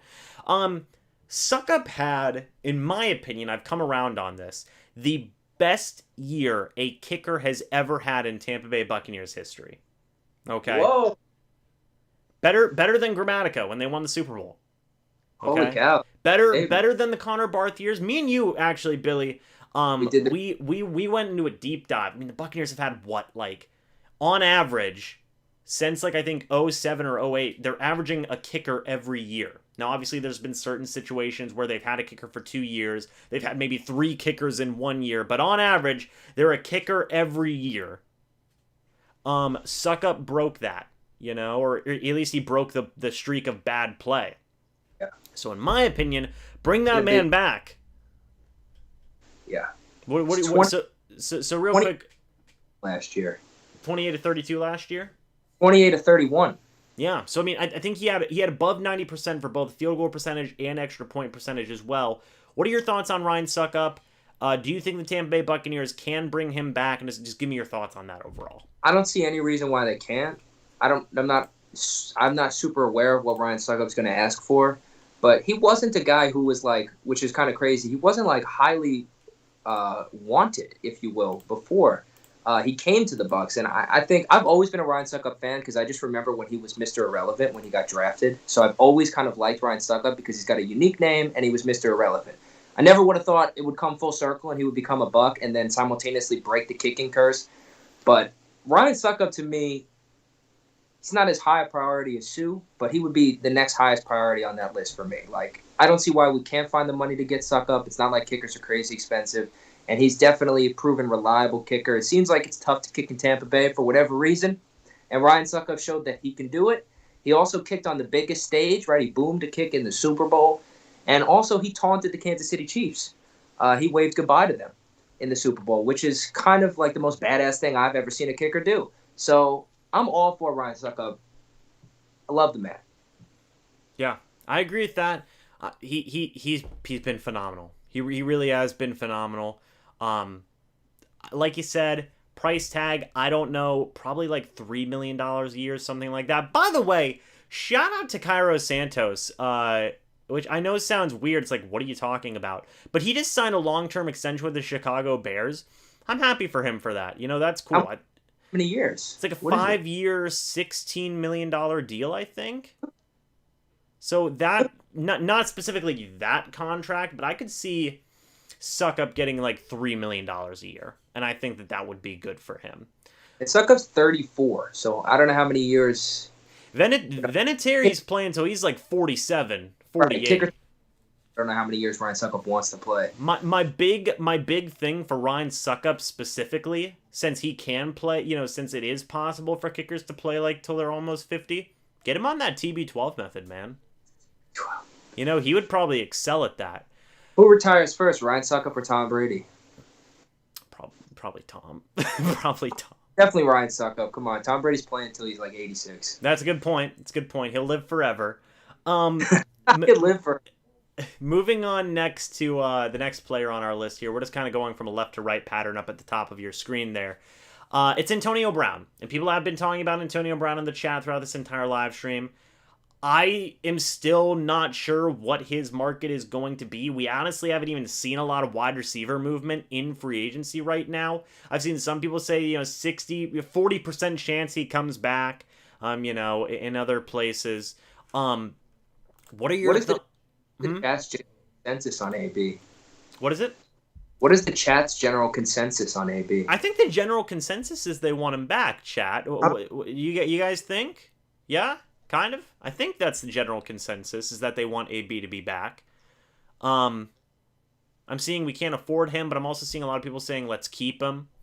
I'll just give my thoughts real quick on this, and then I'll get your thoughts. I don't know what AB's market's going to be. I've talked about this already in the should the Tampa Bay Buccaneers re-sign Antonio Brown video. There's still some questions as to whether or not he's going to play next season and for how long he's going to play next season. That is something to consider. But on the flip side of that, he did pretty decent when he was with the Tampa Bay Buccaneers. And while you could make that argument of Scotty Miller and Tyler Johnson are there, I agree with that. They should get more opportunities. Antonio Brown, his best spot is in Tampa Bay. He has that circle around him that's going to take care of him. A Mike Evans, Chris Godwin's back, Tom Brady, Bruce Arians. Honestly, if he even wanted to reach out to Derek Brooks or somebody else in the community. I mean, he's got the guys around him who are willing to take care of him and help him. Again, I don't know what his price tag would be. How much money less would he take to play with Tom Brady? He's always talked about how he wants to play with Tom Brady. I mean, that is the case. He won a Super Bowl ring. It was his first Super Bowl ring. Antonio Brown doesn't strike me as the kind of guy who would want to cash out. He's 32, right? Or 33. So he's getting up there a little bit in years as well. It's going to be a really interesting scenario. This is another one, much like in the case of Sue. If he does re-sign with the Buccaneers specifically, it would be later. If he's signing at any point earlier on in the process, it would probably be with another team. I would say that Antonio Brown would, if he does re-sign, and I would say that's, in my opinion, it's probably 50-50. Right? Just in my opinion. I think that if he does re-sign, it would be later on in the offseason. Billy, what are your thoughts? Kind of tend to agree with most of that. I would say he is 32, by the way. Okay. And the one thing we've got going for us is Antonio Brown, born and raised in Florida. Not in Tampa, but still Florida, so it's kind of hometown team-ish. And I do think there's something to be said for the whole Tom Brady thing. You talked about the support system the Bucs have. Absolutely. Byron Leftwich, right, played with AB in Pittsburgh. Bruce Arians, his old OC. Tom Brady, on and on and on. Mike Evans, all that good stuff. I think it's tough to gauge his market because you don't know how willing to take the plunge people are going to be. Obviously, we heard a lot about Seattle, right? Russell Wilson wanted him before the Bucs signed him last year. And then we know the Saints 2 years ago, right? They brought him in right before the playoffs for a workout. So it's like weird to guess where his market's going to be. I agree that he'll definitely be a late signing if he does get signed. I don't think it's going to be anywhere. I don't even think it's going to be anywhere near soon. And if the Bucs do lose Antonio Brown, I don't think it's the end of the world. I think we do have other depth pieces who could fill in. I also think Antonio Brown, if he does come back, would be much better this year. Because, you think about he got thrown in the middle of the season. And then on top of that, you're learning – maybe not a new system because he's played in Bruce Arians' system before. He's technically played with Tom Brady before for like 11 days. But it's tough because you see how long it took Gronk to kind of get back in the flow, right? So for Antonio Brown, he took a full year off of football. And then he got technically a little bit more than a year off of football. And then he just got thrown back into the midst. Like, I think he would be better next year if he comes back than he was this past year. Do they bring him back? I think they would. I think they would want to bring him back. I think he's got a crazy rapport with Tom Brady. Obviously, Tom Brady let him live with him.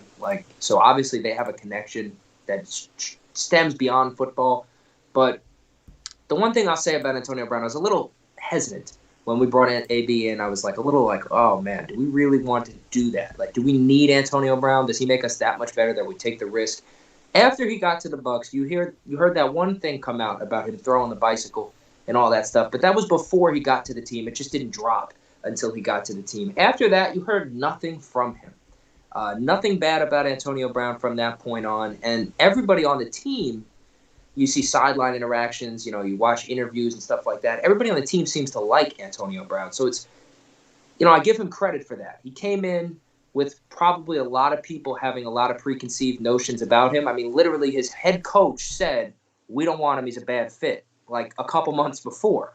So he came into a tough situation and he managed to, I would say, make the most out of it for himself, right? And he did show up big in the Super Bowl, right? He got touchdown in the Super Bowl on an awesome route, nasty route against Tyrann Mathieu, which then we got to see some great trash talk. So to me, I'm not like heartbroken if we lose an AB, but I will say it wasn't what I anticipated it being, and I mean that in a positive way. I thought AB was a much better addition he turned out to be a much better addition than I originally thought he might be.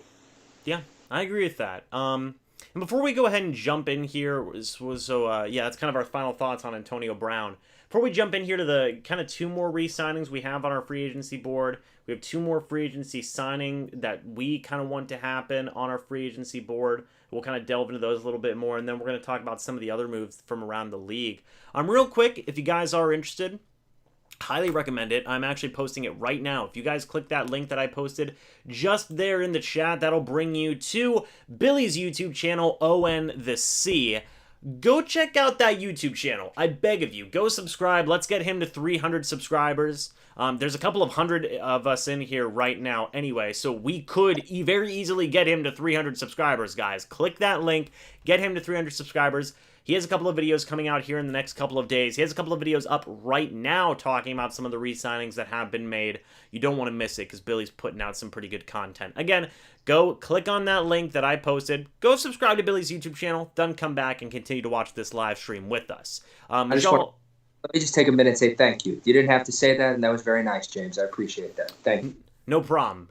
Majal, thank you for that $5 super chat. He says, even if AB is better than any of our receivers, is he enough better to deal with his price? We're an explosive offense without him, would just be icing. That's an interesting point to bring up. It's a luxury thing. Yes, he's definitely icing on the cake. I agree. Yeah. So, but what the price point is, that's the hard part. Yeah, that's something we're still trying to figure out. In terms of price tag with Antonio Brown, because nobody knows. But moving on now to two more smaller free agency signings real quick. We'll take care of these relatively quickly. Aaron Stinney. Billy, what are your thoughts on him? Just my quick thoughts. Really good depth guy. I think that him and Alex Kappa could be battling for that starting right guard's job come this offseason if they do bring him back. What are your thoughts on Aaron Stinney? I thought he had a phenomenal run in the playoffs once Kappa got hurt. Yeah, I kind of agree. I would say I would stick with Kappa. I like Kappa. I think he's underrated. I like his toughness too. If he can go, if he's healthy, by the time the season starts, then I would say Kappa's the guy. But Stinney, absolutely, as a depth piece, he came in. I remember I was super nervous when we were going to play the Saints leading up to that game, and it was Stinney's first start. And I was like, oh my gosh, what are we about to get ourselves into? But Stinney held up his own. You really didn't even notice that he was there. You didn't notice any drop-offs. So I have nothing bad to say about Aaron Stinney. Very impressed with how he filled in the clutch, no less. Yeah. I definitely. Yeah, I think he could be a potential starting guard. I mean, it's going to be really interesting too because Alex Kappa's contract runs out after this season. I've seen some people say that they might not be able to re-sign Alex Kappa because if the money's not there, the money's not there. So let's wait and see what happens with Aaron Stinney if they do bring him back. I mean, he honestly could be our future starting right guard somewhere down the line. Who knows? The last guy in terms of re-signings that are on our free agency board, Deon Buchanan. We've alluded to it earlier. One half of the Machines. Um, honestly, he wasn't with the Tampa Bay Buccaneers much. He's just on my list for the memes, honestly. I'm happy he got a Super Bowl ring. He was on our practice squad for a little bit. He came back. Cool. What do you think, Billy? I'm pretty sure, I'm not 100% sure, but I'm pretty sure Deon Buchanan got a tackle in the Super Bowl, right? I think he had one tackle in the Super Bowl. So I think you're right. I was hyped for Deon Buchanan when we first signed him, like forever ago. Obviously, he's bounced in and out of the lineup, or I should say on and off the team, really. Yeah, I But remember there was a stretch there where I think he played for the Giants. yeah. I'm all down for bringing Deon Buchanan back. I mean, I don't know what role he fills other than depth and special teams, but yeah, I like Deon Buchanan. I've always liked Deon Buchanan. I think he's cool, so I'm down. Willie says, "Let Deon walk." Who cares? Well, that's fair. Hey, that's fair. He is a solid MrBucsNation meme here on the channel. Okay, he's one half of the machines. You know, man. By the way, just kind of so with that being said, we've pretty much covered all of the Bucs stuff in terms of like our own players. Let's talk about two guys, or maybe a few more guys, Tampa Bay Buccaneers could bring in. First guy is James White, Billy. Now, I think that this goes a little bit deeper than James White, and I said this in my Should the Bucs Sign James White video. Really, any receiving back. We've alluded to that a couple of times here throughout this live stream. There are so many good receiving backs out there. So many. And there's already been rumors of James White potentially signing with the Tampa Bay Buccaneers somewhere down the line. What are your thoughts on James White and really just the receiving back free agent class in general? Because there's a lot of good names out there. Who are some guys that you would be interested in? And why is one of them James White? I think that's the move. I'm just going to straight up. James White is the move. It's an underrated move because it's not like James White is this big name guy or anything like that. But that is absolutely the move to take the offense to the next level. Receiving halfback in general, but I lean towards James White just because the familiarity that he has with Tom Brady and vice versa. Like, bringing that element to our offense is really the only thing that's missing. We have an abundance of talent everywhere. We finally have an offensive line that figured out how to work together as a unit and became cohesive. The only thing we don't have on the offensive side of the ball is a consistent guy. It's 3rd and 7. Tom Brady dumps it to him at 4 yards. He can turn upfield and get those 3 extra yards and get that first down. That's the only thing that the Bucs don't have. And you saw with Leonard Fournette last year. Now, Leonard Fournette, he did an okay job of filling that role, right? He wasn't perfect. He had stretches where he was dropping balls and not looking great, but then he had stretches where he was catching the ball well, right? So you saw the impact that having that guy could have on Tom Brady. I think Ronald Jones is capable of improvement, but right now I don't feel comfortable with him as a receiving halfback. Keyshawn Vaughn, again, could he be that guy? Yes, but we haven't seen enough. James White is the perfect. I mean, if you had a puzzle piece to go next to another puzzle piece, it couldn't fit any better than James White fitting in our offense. It would be an extraordinary pickup, and it's absolutely worth. I mean, it's at least throwing your hat in the race and just seeing if you could get him. He could come in and change a lot for the Bucs. Just think of the amount of 3rd down conversions that would keep drives alive if we had James White on our offense. Yeah, I mean, I agree with that. It's one of the only things the Buccaneers offense was missing was consistency with that receiving back group, in terms of just, consistency. I mean, Ronald Jones was up and down. Leonard Fournette was a little bit better, but not by much. And then Keyshawn Vaughn, we just didn't see enough of him. There could be some interesting guys, like a TJ Logan. I'm a big TJ Logan guy. He gets hurt. But if he can stay, yeah, that's the big thing. But like you said, James White, I'll take it a step further. I'm not going to say that specifically James White is the move. I think that he would probably be the preferred option out of all the guys just because of that connection with Tom Brady. And I know some people have said, "Oh, Tampa Bay Patriots." Guys, what do you think would happen? And it's not crazy. I mean, there's only like maybe if there's only 3 guys on the offense who have played with Tom Brady in New England, it's not the Tampa Bay Patriots. It's not. Are we talking Antonio Brown as a Patriot? Like That's not a thing. You know, it's just not. But in terms of like a contract, I mean, actually, quick point here: we just see Devontae Booker signing with the New York Giants for a 2-year, $6 million deal, $3 million a year. That's kind of a contract that I expect. And that's so worth it. Right, $3 million. But let me name some of the names that I would also be incredibly interested in for the Tampa Bay Buccaneers. Hit the list. So there's obviously some big names: Philip Lindsay, Kenyon Drake, Todd Gurley. Duke Johnson is a guy that I think would be interesting. I think there was already mutual interest in it a couple years ago with Duke Johnson and the Tampa Bay Buccaneers as well. James White's out there. Tevin Coleman is a guy who could potentially be somebody. He does have some injury concerns. Rex Burkhead is another guy. I mean, that's another New England guy. That's another Patriot. Yeah. Dion Lewis from the New York Giants, another Patriot guy. But these are just some of the guys that are out there. Dion Lewis, literally James White before James White. I think that's the other way around. I think it was... No. Dion Lewis was definitely first. Are you sure? It went Kevin Falk, Shane Vereen, Dion Lewis, James White. Look that one up while I'm going down the list. All right, go ahead. I'm on it. Because I don't know if I agree with that one, but kind of going down the list. T.J. Yeldon with the Buffalo Bills, he's a good receiving back. Chris Thompson, Jerick McKinnon. They probably don't bring back LeSean McCoy, but he is on this list. Amir Abdullah, who, by the way, has a history with Bruce Arians. Bruce Arians wanted to draft Amir Abdullah back when he was still with the Arizona Cardinals, so that could be something. Theo Riddick is another really big name who... I'm a big Theo Riddick guy, personally. No, I was going to say Wayne Gallman, but probably not. Among a couple of other guys. But I think I got all of the big receiving back names out there that the Buccaneers could potentially be interested in. And while James White, may be the favorite, but there are still a lot of guys out there who may take less than James White. I don't know. I mean, honestly, it may be a situation where it's like, hey, whoever wants to take the veteran minimum to be our receiving back, come aboard. That could be something that could possibly end up happening. Also, apparently the Broncos re-signed Philip Lindsay, so take him off that list.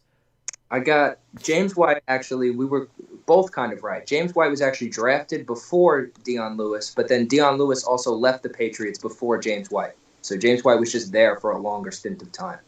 Interesting. Okay, well, there you go. So they were both kind of around the same time.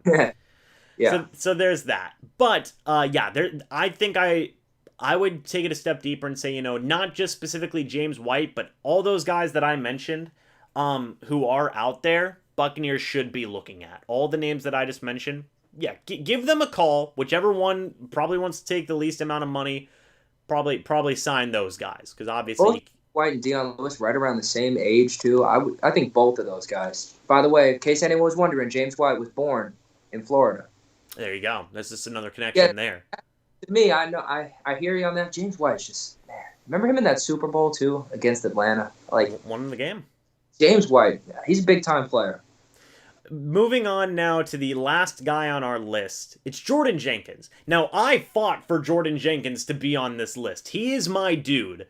Now, with Shaq Barrett re-signing, this probably isn't going to happen, but darn it, I can have hope. I am a big Jordan Jenkins fan. I think that he could have a Shaq Barrett type breakout with any team, really. I mean, if he gets put in the right system, rather. He has connections to Todd Bowles. Maybe if he wants to come be a rotational type of guy, that's one of the big things that the Tampa Bay Buccaneers are missing is a rotational pass rusher. Billy, what do you think about Jordan Jenkins? Because I'm a fan. I think it's unlikely, but I'm all for it. I think, like you said, biggest need for the offense, we talked about receiving halfback. Biggest need for the defense, I think the defense is so solid. It's so beautiful to have such a solid, built, well-put-together squad. I love it. I would say the biggest need for the defense might not be pass rush, but it might be the second biggest need. Because you could just never have too many edge rushers.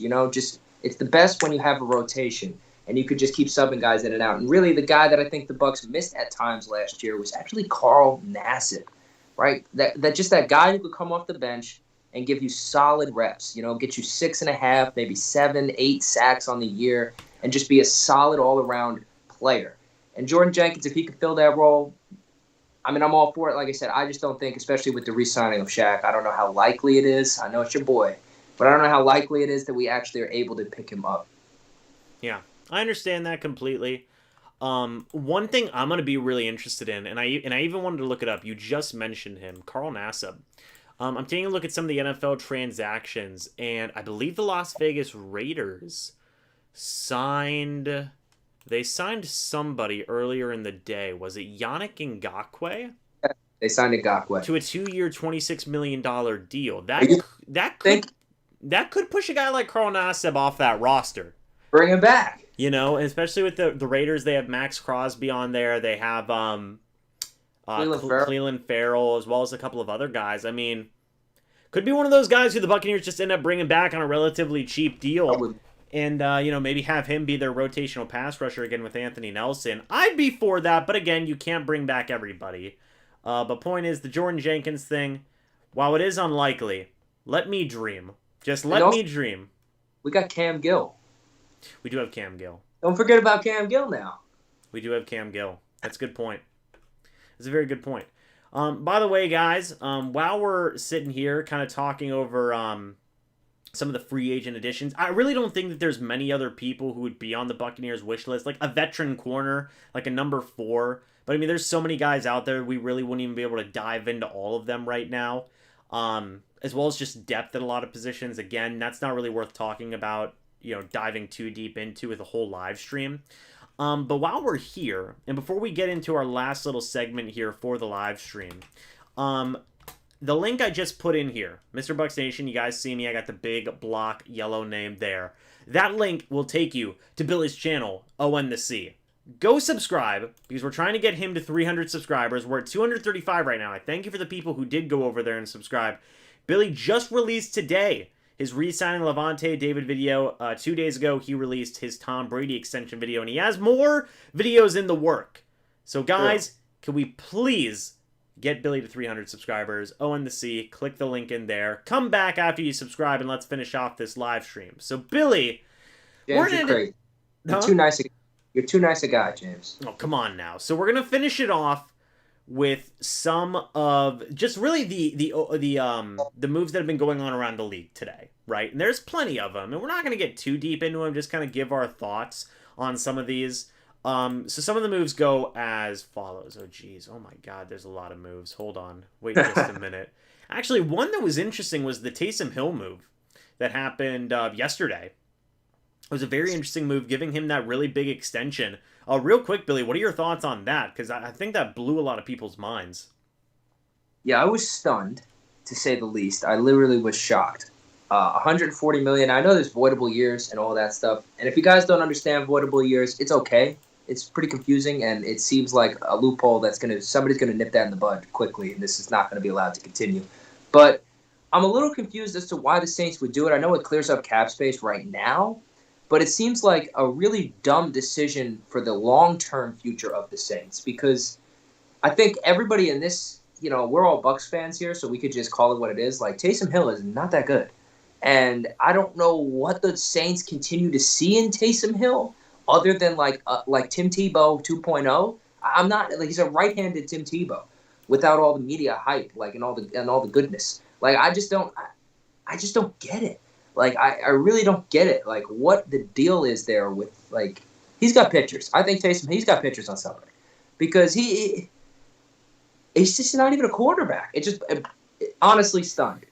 That would be the word I would choose. I saw it and I was stunned. It's interesting. I'm not gonna. Taysom Hill is an interesting guy, right? That's nice. I don't know if he's not a full-on quarterback, I believe, but Vortex actually makes a good point. He is annoying to play against. I agree with that, and I think that Sean Payton may think in his mind that he can make the whole Jameis Winston, Taysom Hill combo thing work somehow. Which I don't know if that's going to end up happening. But it was an interesting move. I don't know if Taysom Hill will be their starting quarterback. We're just going to have to wait and see. Another move the Saints made at quarterback, we just mentioned it earlier in the live stream, re-signing quarterback Jameis Winston to a 1-year, $12 million deal. Yeah, I'd love to see what the live stream thinks about this, because this to me is the best way you tell how good a player is, right? if we're Bucs fans, right? We play against the Saints. Who do you want to see starting at quarterback? Do you want to play against Jameis Winston, or do you want to play against Taysom Hill? Because I don't even think it's close. So I would rather play against Taysom Hill every day. I'm like, go ahead and run that QB power all game long. I agree that he's a good trick play guy to have, and yes, he's annoying because you do have to prep for him. But $140 million for a guy who's annoying, like that's crazy. That's crazy. Man, and you wonder, and the Saints fans got to wonder why they're having such cap issues. It's like, look at these decisions you're making. Yeah. I'm seeing the chat, by the way. A lot of people are saying, well, actually, one of my moderators, Logan, shout out to you, Logan, by the way. He said Winston for the memes. Shout out to that. But a lot of people are saying Hill. One thing I think is going to be interesting it's just this weird dual quarterback thing. I don't know how it's going to work, man. And I just don't know what Taysom Hill really... I understood with Taysom Hill and Drew Brees, right? Drew Brees got noodle arm, so Taysom Hill can throw the ball down the field. That's fine. Like, I understand that. Jameis Winston does not have noodle arm.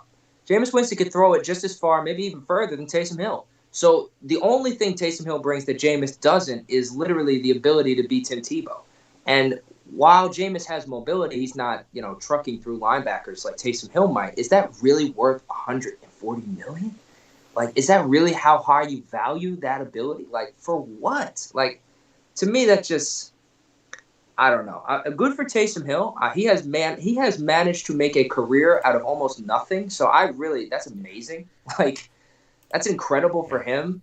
But I don't know what the Saints are thinking sometimes. But it's gonna be interesting to see Jameis Winston specifically. Me and you have talked about this for literally months. Jameis Winston with the Saints. That breaks my heart. It could be something, man. It could be something, and we're not going to delve too deep into Jameis Winston here.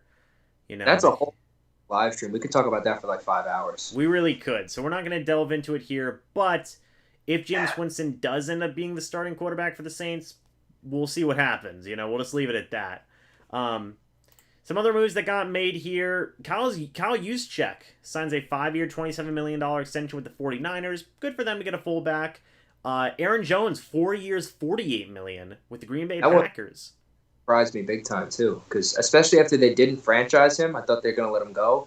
And then the Packers, we all know, they don't really pay big dollars to anybody, usually. So to pay a running back, no less, fairly big dollars, and not even a running back to me who's he's a good, not great running back, that surprised me. Mm-hmm. And Billy, I'm just going to say some of these moves here. Just hop in whenever you get a chance. Or whenever you feel like it. Drew Brees retired from professional football. LOL. So that was an interesting move. Again, I mean, Drew Brees, he's a great competitor. He was very... Can we get up in the chat, just some smiley faces in the chat for Mike Edwards closing out Drew Brees' career? That is freaking... Come on. It's pretty good, But in all seriousness, yeah, Drew was a phenomenal quarterback. Really, the Saints kind of let him down. In terms of not giving, or in terms of, right? They only got one Super Bowl out of Drew Brees and Sean Payton. Yeah, you could have got, a couple, at least one more, but it didn't happen for the Saints. And Drew Brees retires, but he will go into the Hall of Fame. He was a phenomenal quarterback and very frustrating to play against for many, many years. Yeah. Just kind of taking a look at some more deals here, some restructurings. A lot of restructurings happened around the league. Pat Elflein signs a 3-year, $13.5 million deal with the Carolina Panthers. That's really been the only move they've made here in day one in free agency. Anything you want to comment on that, Billy? Just nervous that they're holding out for Deshaun Watson. Yeah, that's actually going to be one to pay attention to.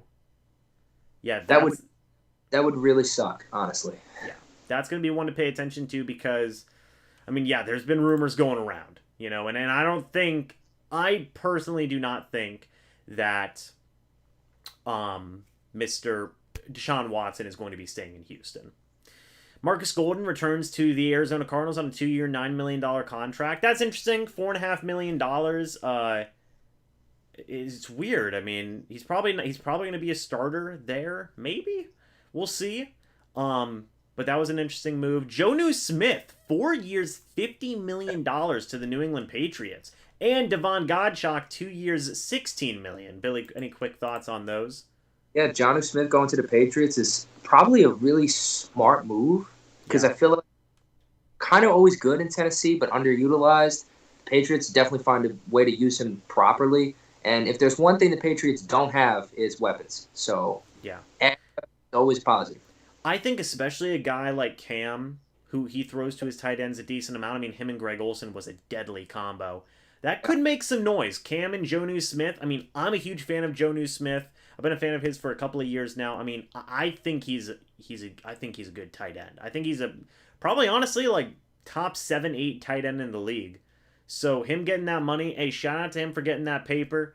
You know, him and Cam Newton, who just re-signed a couple of days ago, could be very interesting. Majal, thank you for that $5 super chat. I gotta go, but gotta say I'm kind of sad that is how it ended for Breeze. Even losing to him for years, I had to respect him. It's fair.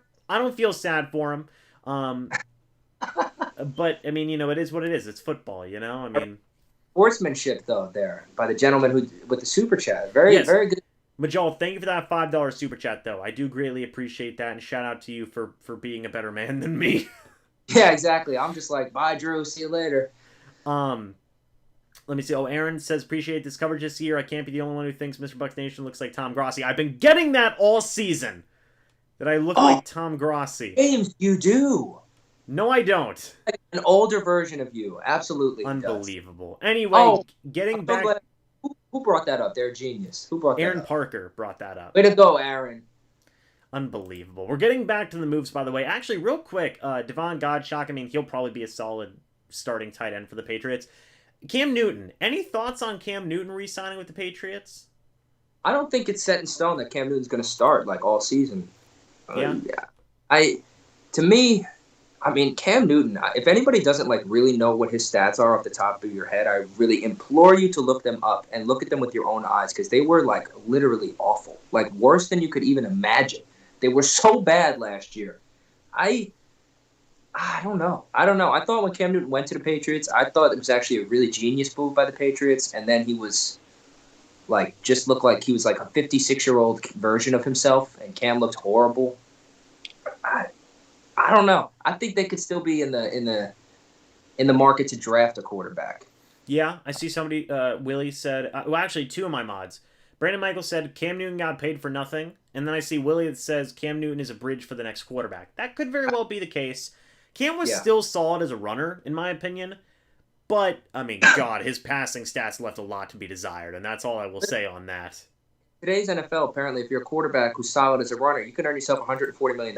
So it's facts. I mean, look at Taysom Hill, you know. General Kenobi, welcome to the chat. Kevin Zeitler, 3 years, $22.5 million. Good for him. That's a great signing, though, right there. He went to the Ravens, right? Yes, he did. That's a great signing. Just all the Ravens are going to do is run the ball, so you just get the best offensive line together that you can. Kevin Zeitler, a solid player. Yeah. I agree with that. You know, I do agree with that. Darius Williams is re-signed with the Los Angeles Rams. That's a good signing for them because of what Darius Williams did to the Seattle Seahawks in that, I believe it was the divisional round game, right?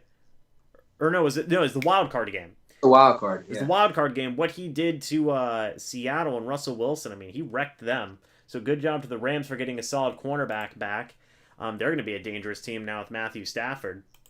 Yeah, Rams make. Yeah, they're going to be a sneaky good team. Matt Judon from the Baltimore Ravens signs a 4-year, $56 million deal with the New England Patriots. Makes the Shaq Barrett deal look pretty freaking good. I was actually really surprised the Patriots took a shot on him because to me, I did not like Matt Judon. And I feel like usually I agree with most of the things the Patriots do, like most of the people they go after. And I was surprised they took a shot on him because he, to me, I don't know about Matt Judon. I'm iffy on him. Yeah. But maybe the Patriots have a plan in mind and they're going to use him better than the Ravens did or something like that. No, I agree with you. I mean, I thought that they were just going to, quite honestly, bring back like a Kyle Van Noy. Or something. Right, like me. Matt Judon last year, I just looked it up. He had 6 sacks last year.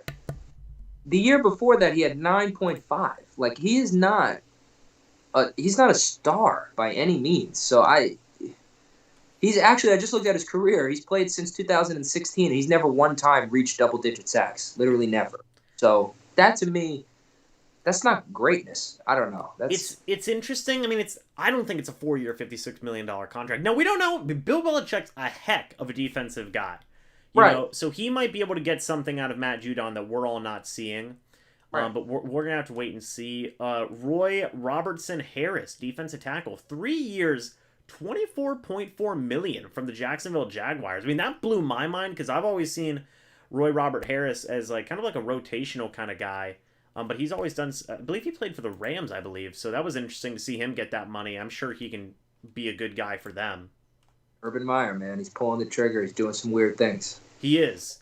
Jalen Mills, this is another Patriots signing. 4-year, $24 million. Now, it is Jalen Mills listed at safety. I don't know if they would play him at cornerback. He could be a name.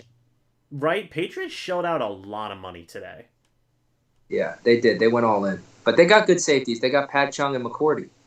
Right. So I think that they're probably going to play Mills at cornerback. Probably. I don't know. I think Mills is just a really versatile player. Like, he's played corner and safety throughout his career. So Bill Belichick loves guys that he could just figure out creative ways to use. So Right. That's fair. Fair. I think decent. I get that more than I get Judon. Yeah. I mean, so they're making. Yeah. I mean, Brandon put it best. He's like, they're making some weird moves. Yeah. You know, it's going to be interesting. Oh, Willie lives in Philly, and he says that Jalen Mills was underwhelming. So that's going to be interesting. Gerard Davis signed a 1-year, $7 million deal with the New York Jets. Solid signing. I like Gerard Davis. I believe he's a former first-round draft pick with the Detroit Lions. So shout out to him for that. John Johnson, 3 years, $33.75 million to the Cleveland Browns, who just continue to load up on safeties for some reason. But John Johnson specifically picked off Tom Brady a couple of times when they played the Los Angeles Rams. So that alone gets him some money, I think, you know? I think John Johnson is a good player. I will say. I think here's one that I just want to throw out there. Here's someone who I had to check if he's still a free agent because I saw he got cut a couple days ago, but I wasn't sure if anyone picked him up. Would you think the Bucs would take a shot on John Brown? You know, he had a connection with Bruce Arians with Arizona. Right. I'd be interested to see. Do they go Perriman? Do they go John Brown? Both of those guys kind of deep threats. But I think personally, I think John Brown's going to still get some good money. I was shocked that the Bills released him. I was like, wow, really? He's a good receiver. Me too. I was shocked.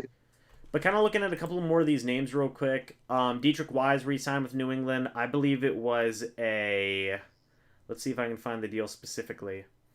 4-year, $30 million deal to re-sign Dietrich Wise. So they're still shilling out some money. I mean, Dietrich Wise, former 4th-round draft pick, interesting guy for the Patriots to re-sign, just throwing out more money. Romeo Okarwa, Romeo Okarwa, 3 years, $39 million with Detroit. That makes sense. He's a very good pass rusher. He gets his money, $13 million a year. Still makes the Shaq Barrett contract look pretty good. Malik Collins, 1 year, $6 million contract with the Houston Texans. I'm a big Malik Collins fan. He'll probably be a solid DT for them. Michael Davis, cornerback, re-signs with the Chargers. Kind of just scrolling up here. Yannick Ngakoue, which we talked about earlier, 2 years, $26 million. Great move by the Raiders because their biggest thing is they have nobody who gets pressure. Exactly. No. So I think bringing in Yannick Ngakoue, I mean, that could be very interesting. I know a lot of people are talking about the Nelson Aguilar move, and we will get to that in a little bit, guys. Don't you worry. We will get to the Nelson Aguilar move. But kind of going back just up the list, Leonard Floyd, 4 years, $64 million with the Los Angeles Rams. Again, makes the Shaq Barrett move look pretty good. But I mean, overall, that's a fine move for the Rams. I mean, they paid one of their top guys, too. Yeah, but their top guy is not our top guy. Shaq Barrett's so much better. That's right. You know, we're just saying, you know. So much better. Shaq Barrett. We're humble guys. We are. Oh, yeah, sure. Yeah, indeed. Ronald Darby, cornerback, signs with the Denver Broncos. Actually, a 3-year, $30 million deal. He's the only big-name cornerback that has signed a deal right now. There's still a lot of guys out there who have yet to get contracts. So that is pretty interesting. Carl Davis signs with the Patriots. He's a good run stopper. This is the big one that everybody's talking about in the live stream chat. Nelson Aguilar. 2 years. Now, Spot Track has it at $22 million, so $11 million a year. I've seen some people say it was $26 million. So $13 million for Nelson Agholor. It's either 11 or it's 13. That's something, man. That is something. Well, what do you think about it? How you feeling about it? Now, I am more forgiving with Nelson Agholor than other people, because he actually had a low-key good year with the Raiders. He did. Now, he still had some Nelson Agholor stuff going on. Let's just call it what it is. He drops the ball sometimes. He does. But overall, he's a good deep threat, I think. Now, did they overpay for him? Yeah, they overpaid for him. I would kind of agree. I think Nelson Agholor is underrated, actually. I know that he gets like a lot of flack, which I totally understand. But good year last year. Dude had 8 touchdowns, 800 yards, playing with... I mean, Derek Carr is okay. He's not a bad quarterback, but, he's not a quarterback who stretches the field vertically. Let's say that. He's more of a dink and dunk style of quarterback. I think Nelson Agholor, you got to also think about the team he's going to. He's going to a team that's bereft of weapons. Like, they have nobody. So to bring in a guy who can fly, like Nelson Agholor can run, so like there's no real replacement for a guy who just has straight speed. Like that is difficult to mimic or recreate. And I like it. I think it's a good move, honestly. I don't think it's a bad move at all. Yeah, I agree. We will somebody, Vortex just pointed this out in the chat, and we will talk about that in a minute. Carlos Hyde, 2 years, $6 million. Good deal for them. Shelby Harris, 3 years, $27 million. Guys are getting paid, honestly. Where did Carlos he go to the Jags? Carlos Hyde went to the Jaguars, yes. That's a good sign. Shelby Harris re-signs with Denver, 3 years, $27 million. Jason Barrett re-signs with the 49ers, 1 year, $5.5 million. Deniso Autry, 3 years, $21.5 million with the Tennessee Titans. That's an interesting move, but I mean, he kind of fits their scheme. Cameron Irving actually signs a deal with the Carolina Panthers. 2 years, $10 million. And then James Hurst, right tackle, signs a 3-year, $9 million contract with the Saints. So the Buccaneers division rivals getting in on some of that action, getting some deals done. It's amazing. The Bucs have made so many moves, and then the Falcons, Saints, and the Panthers have just done like they haven't done a lot yet, but I will say a lot of things. They've just cut everybody. Right. Now, I will say, obviously, the Saints bringing back Jameis Winston. I mean, that is a move there. We talking about?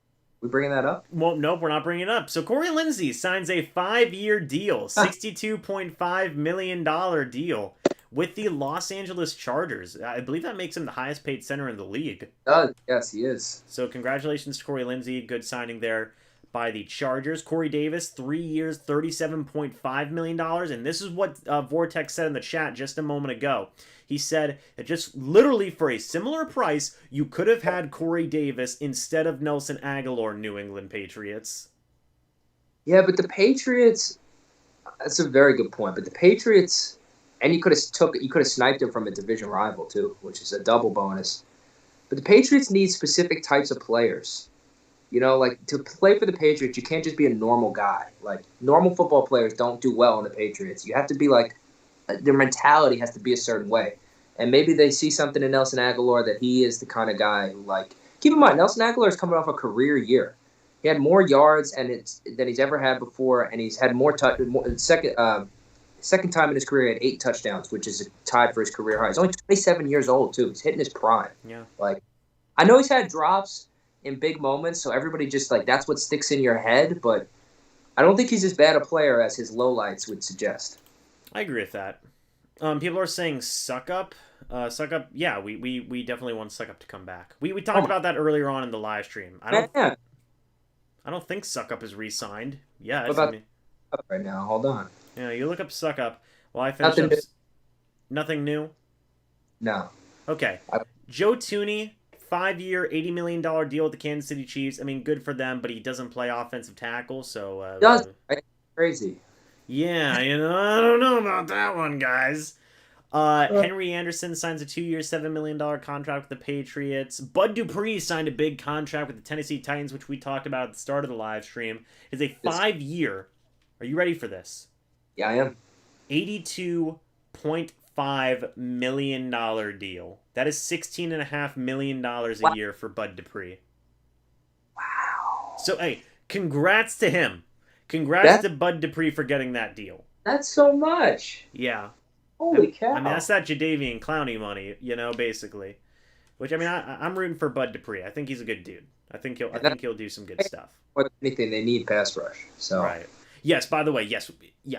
Joe Thuney is a great guard. He's one of the best guards in the league. Heard about how, I assume someone in the chat said that, but we just heard how everybody talked about how the Kansas City Chiefs have no tackles. That's why they lost the Super Bowl, and then they went ahead and cut their tackles and signed a guard. Yeah, so that's kind of why we're like, wait a minute, what? Bud Dupree, Matt Filer, 3 years, $21 million with the Chargers, so they're adding to their offensive line. Carl Lawson. Right, that's their second offensive lineman transaction. They're trying to protect their young quarterback. Protect Justin Herbert. To kind of finish up some of these moves that we are looking at here, Carl Lawson, 3 years, $45 million with the Jets. We talked about that earlier on in the live stream. I mean, he needs to bump up his sack numbers, but he does get pressure. Kendrick Bourne. Now, I like this signing. 3 years, $22.5 million. I like this signing for the Patriots. I think Kendrick Bourne will end up kind of breaking out with the Patriots if he gets his chances. Yeah, I think that's a bargain. And then also Kareem Jackson. His option was declined by the Denver Broncos. And then this move, the New Orleans Saints have lost Trey Hendrickson. He will now be going to the Cincinnati Bengals. Wow. On a 4-year, $60 million deal. Wow. Oh my gosh. So that is officially official. They gave him that kind of money? Yeah, 4 years. $60 million. Thank goodness. Here are the deals, by the way, that have gotten done with the pass rushers today. Shaq Barrett, 4 years, $68 million. Bud Dupree, 5 years, $82.5 million. Trey Hendrickson, 4 years, $60 million. Matt Judon, 4 years, $56 million. Carl Lawson, 3 years, $45 million. Leonard Floyd, 4 years, $64 million. Yannick Ngakoue, 2 years, $26 million. Romeo Okwara. Romeo Okwara, 3 years, $39 million. That's something, man. My gosh. I'm just checking real quick to see if there's any more news on any other signings. It kind of makes the Shaq Barrett deal so... Bucs got a decent deal. Yeah, it makes you feel better about it. Yeah, the Bucs, I mean, when you really think about all those guys getting all that money, they just got Shaq Barrett for just a couple million more than some of those guys, only $3 million more than Trey Hendrickson, only $1.5 million more than Bud Dupree. It's pretty good. And when you go down that list, the only guy who I think is in Shaq Barrett's discussion in terms of actual play, I think is Hendrickson. I think the rest of those guys are a tier below Shaq Barrett. Yeah. But I think personally, I think he's I think he's nasty. He's great. I mean, dude, we saw what he did with the Bucs. Right. The 2 games that he played against the Bucs, it was tough, man. It was. Actually, Kevin says, listen up, the Chiefs are smart about this. They got back Lucas Niang, yeah, and Duvernay, Tardif back at right tackle and right guard. But Laurent Tardif is a guard, I think. They can draft a left tackle in a deep draft class at OT to pair with Thuney. We'll see. I mean, yeah, we'll see. It'll be interesting. Could go out and get themselves Trent Williams. If I was a Chiefs fan, I would be all in on Trent Williams. That'd be something, man. Because that will change a lot. That would be something. But guys, what do you chat? What real quick before we end off this live stream, Billy? We've been going for 2 hours now. Real quick, by the way, to everybody who's just here, I'm gonna go ahead and post this one more time. Or I'll post it 2 more times. But this is the link to Billy's channel. Go subscribe. We're trying to get him to 300 subscribers. And then also here on this channel, Billy's at 240 right now. And then also here on this channel, guys, we're trying to get to 10K. And if we do get to 10K, where are you at? We're at 9,967. Guys, if we get to 10,000, I swear to you, you will not be disappointed with the work that I put in on this project. Billy knows. Great. It's something I've done before on the channel, but never to this quality. Like, Yeah, I actually tried on this one. Don't even spoil it. Just let him be blown away. Yeah, I actually tried on this project. I did. It's really good. So, just, let's get to 10,000. If you're like an actual MrBucsNation fan too, it's like classic MrBucsNation content. It's the kind of stuff that you love to see. It's going to be interesting. But we're trying to get to 10,000 here on this channel. Billy's trying to get to 300 on his channel as well. Let's bump up those numbers, people. But Chow, what do you guys think about the moves that we all just talked about? That was a mouthful, by the way, naming all those moves. It's very interesting. I'd be curious too. What's the chat's like? How do you feel about the Bucs going forward? What do you think our biggest needs are? Not like individual players, just positionally. Like, what do you think the Bucs have to address in the draft or the rest of free agency? Well, we talked about receiving back. We talked about that's right on the top. I mean, addressing like the stuff that they need to do. Just bring back their guys.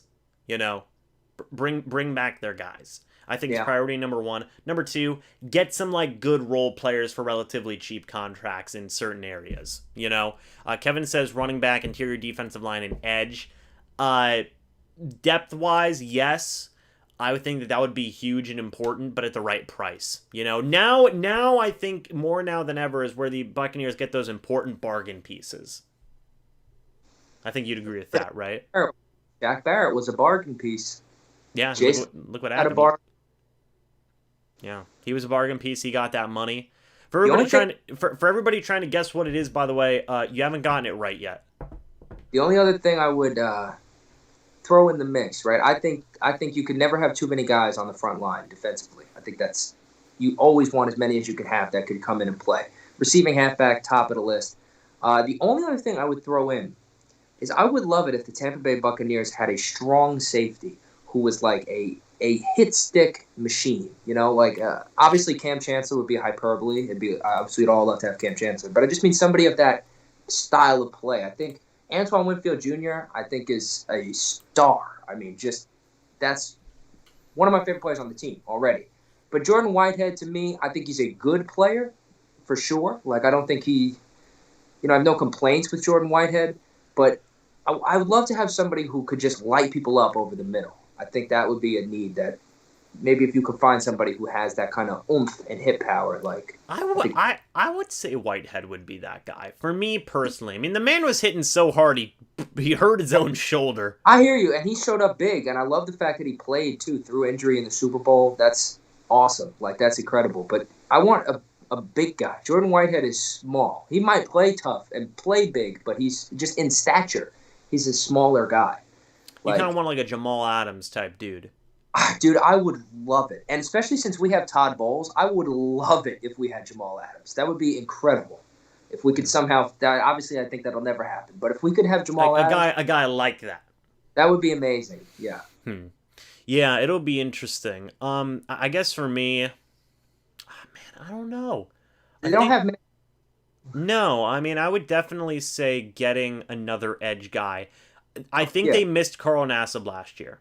And I think getting like that third guy who is a high tier enough pass rusher to where like he probably could be starting on another team, but he can get in there and get you like 6 to 8 sacks in his own right. That's something the Buccaneers defense is missing. Jordan Jenkins. No, they won't get Jordan Jenkins, but also I want them to play the value game. You know, get some vets who are probably, hopefully, willing to take cheaper deals. Honestly, I want them to just kind of take the lowest kind of guy in terms of receiving back, whoever wants to take the lowest amount of money. I mean, they're all pretty interchangeable in terms of their abilities, so whichever guy like that, and then just kind of build up some depth in other places. But number one, bring back your people, That's number one priority. I hope the Buccaneers can bring back at least Sue and Suckup and Stinney. Those 3 guys that are at least on this list. Okay, I have faith. Those 3 guys I think are especially Sue and Suckup. I think are necessities to bring back. Fournette, Brown, and I guess even Stinney to a certain degree. Would I like them back? Yeah, I'd like them back, but they might not come back. More so Fournette and Brown. Brown's probably more likely to come back than Fournette. So it'll be interesting. We'll wait and see. But with that being said, Billy, we've gone over 2 hours, and I think it's time we wrap up this live stream. What do you think? It's your call. I'm having fun. It flew by. I'm having fun too, but my voice is getting tired. And I'm surprised I did freaking I'm surprised I did freaking 3-hour live streams like this during the regular season. My God. But Billy, before we head out, I'm gonna go ahead and do this again. What I just posted in the chat is Billy's link to his YouTube channel, Owen the Sea. Go subscribe. Let's get him to 300 subscribers. Also, if you're new, subscribe to here. And also like the live stream, by the way, if you guys had fun tonight. Me and Billy will hopefully be back here more for more live streams like this and having some fun and talking about some Tampa Bay Buccaneers moves. But go subscribe to Billy's channel. Let's get him to 300. Subscribe here if you're new. Let's get us to 10,000 because got a fun project. NK. And yeah, guys, you can't forget the streams pre-1K. Those were freaking something else. My God. But Billy, before we head out, do you have any last words here in terms of all the stuff we've talked about today? Yes. Closing argument. One final thought. I'm so happy to be a Tampa Bay Buccaneers fan. And it feels like it's just amazing. Like the Tampa Bay Buccaneers, not only are we Super Bowl champions, which is obviously like first and foremost the greatest. That's awesome. Got the hat. But I just like the Bucs have been they're just going about it the right way. You know, it just seems like the Bucs really have like the right mentality from ownership on down. Like even when you see in the post game, the ceremony at Green Bay or the ceremony after the Super Bowl, like it just seems like everybody loves everybody and they're all like all in on winning and all in on building the team the proper way, keeping our guys. Like I would so much rather have a team that puts an emphasis and a focus on drafting good players and developing our players and then keeping our players rather than just go out and build a great team. And I know it sounds ironic because a lot of the big name players on the Bucs, it's like, well, we got Tom Brady. That's not our guy. But the roster is really constructed at its core from guys that are our guys, that are Bucs for life. And that is like, that's such a good feeling. Like, that's awesome. Like, we want it with guys like Levante David and Cameron Breit, and our whole secondary is young guys that we drafted and developed. Devin White, you know, like Vita Vea, like just, you could go down the line. You know, there's just so many people. Godwin, Mike Evans. All right, I won't name any more. But it just, I love the fact that, I love how the team is built, and I love the fact that the Bucs are still hungry for more. Like, that's the best feeling. So I'm just really happy to be a Bucs fan right now. It feels great. I agree. And with the recent moves that have been done, like, look, in all honesty, we know we talked about necessities. We talked about players coming back. I mean, the Bucs have already done so freaking much. Yes. They nailed already. The whole offseason has been a success already. Yeah. Like, they did what nobody thought. We literally have already done more than anyone thought we could do. Yeah. Like, nobody thought we would be able to get back the guys that we've gotten back. And we got them back already. And it hasn't even started yet. Like, yeah. It's just awesome. It is literally just awesome. Like, there's no better word. Yeah. So, I mean, it has literally been phenomenal. I could not agree more with your final words, man. I agree. But anyway, guys, we're going to go ahead and wrap it up for this live stream. Again, go subscribe to Billy. I will post it here one more time. Go subscribe to his YouTube channel one more time. Let's get him to 300 subscribers. If you're new, go ahead and subscribe to this YouTube channel. Thank you to all my moderators who were here. Thank you to all the channel members who were here as well. Y'all are always great, and I always love having you guys here backing me up in every situation. So thank you guys for that. It is greatly appreciated to my moderators and my channel members yet again. But anyway, guys, thank you so much for watching this live stream. We hope you all enjoyed. And as always, myself and Billy, we will see you guys in the next video or the next live stream. But until then, and as always, guys, goodbye for now, and go Bucs. Billy, do the salute. Okay. Go Bucs. See you guys soon.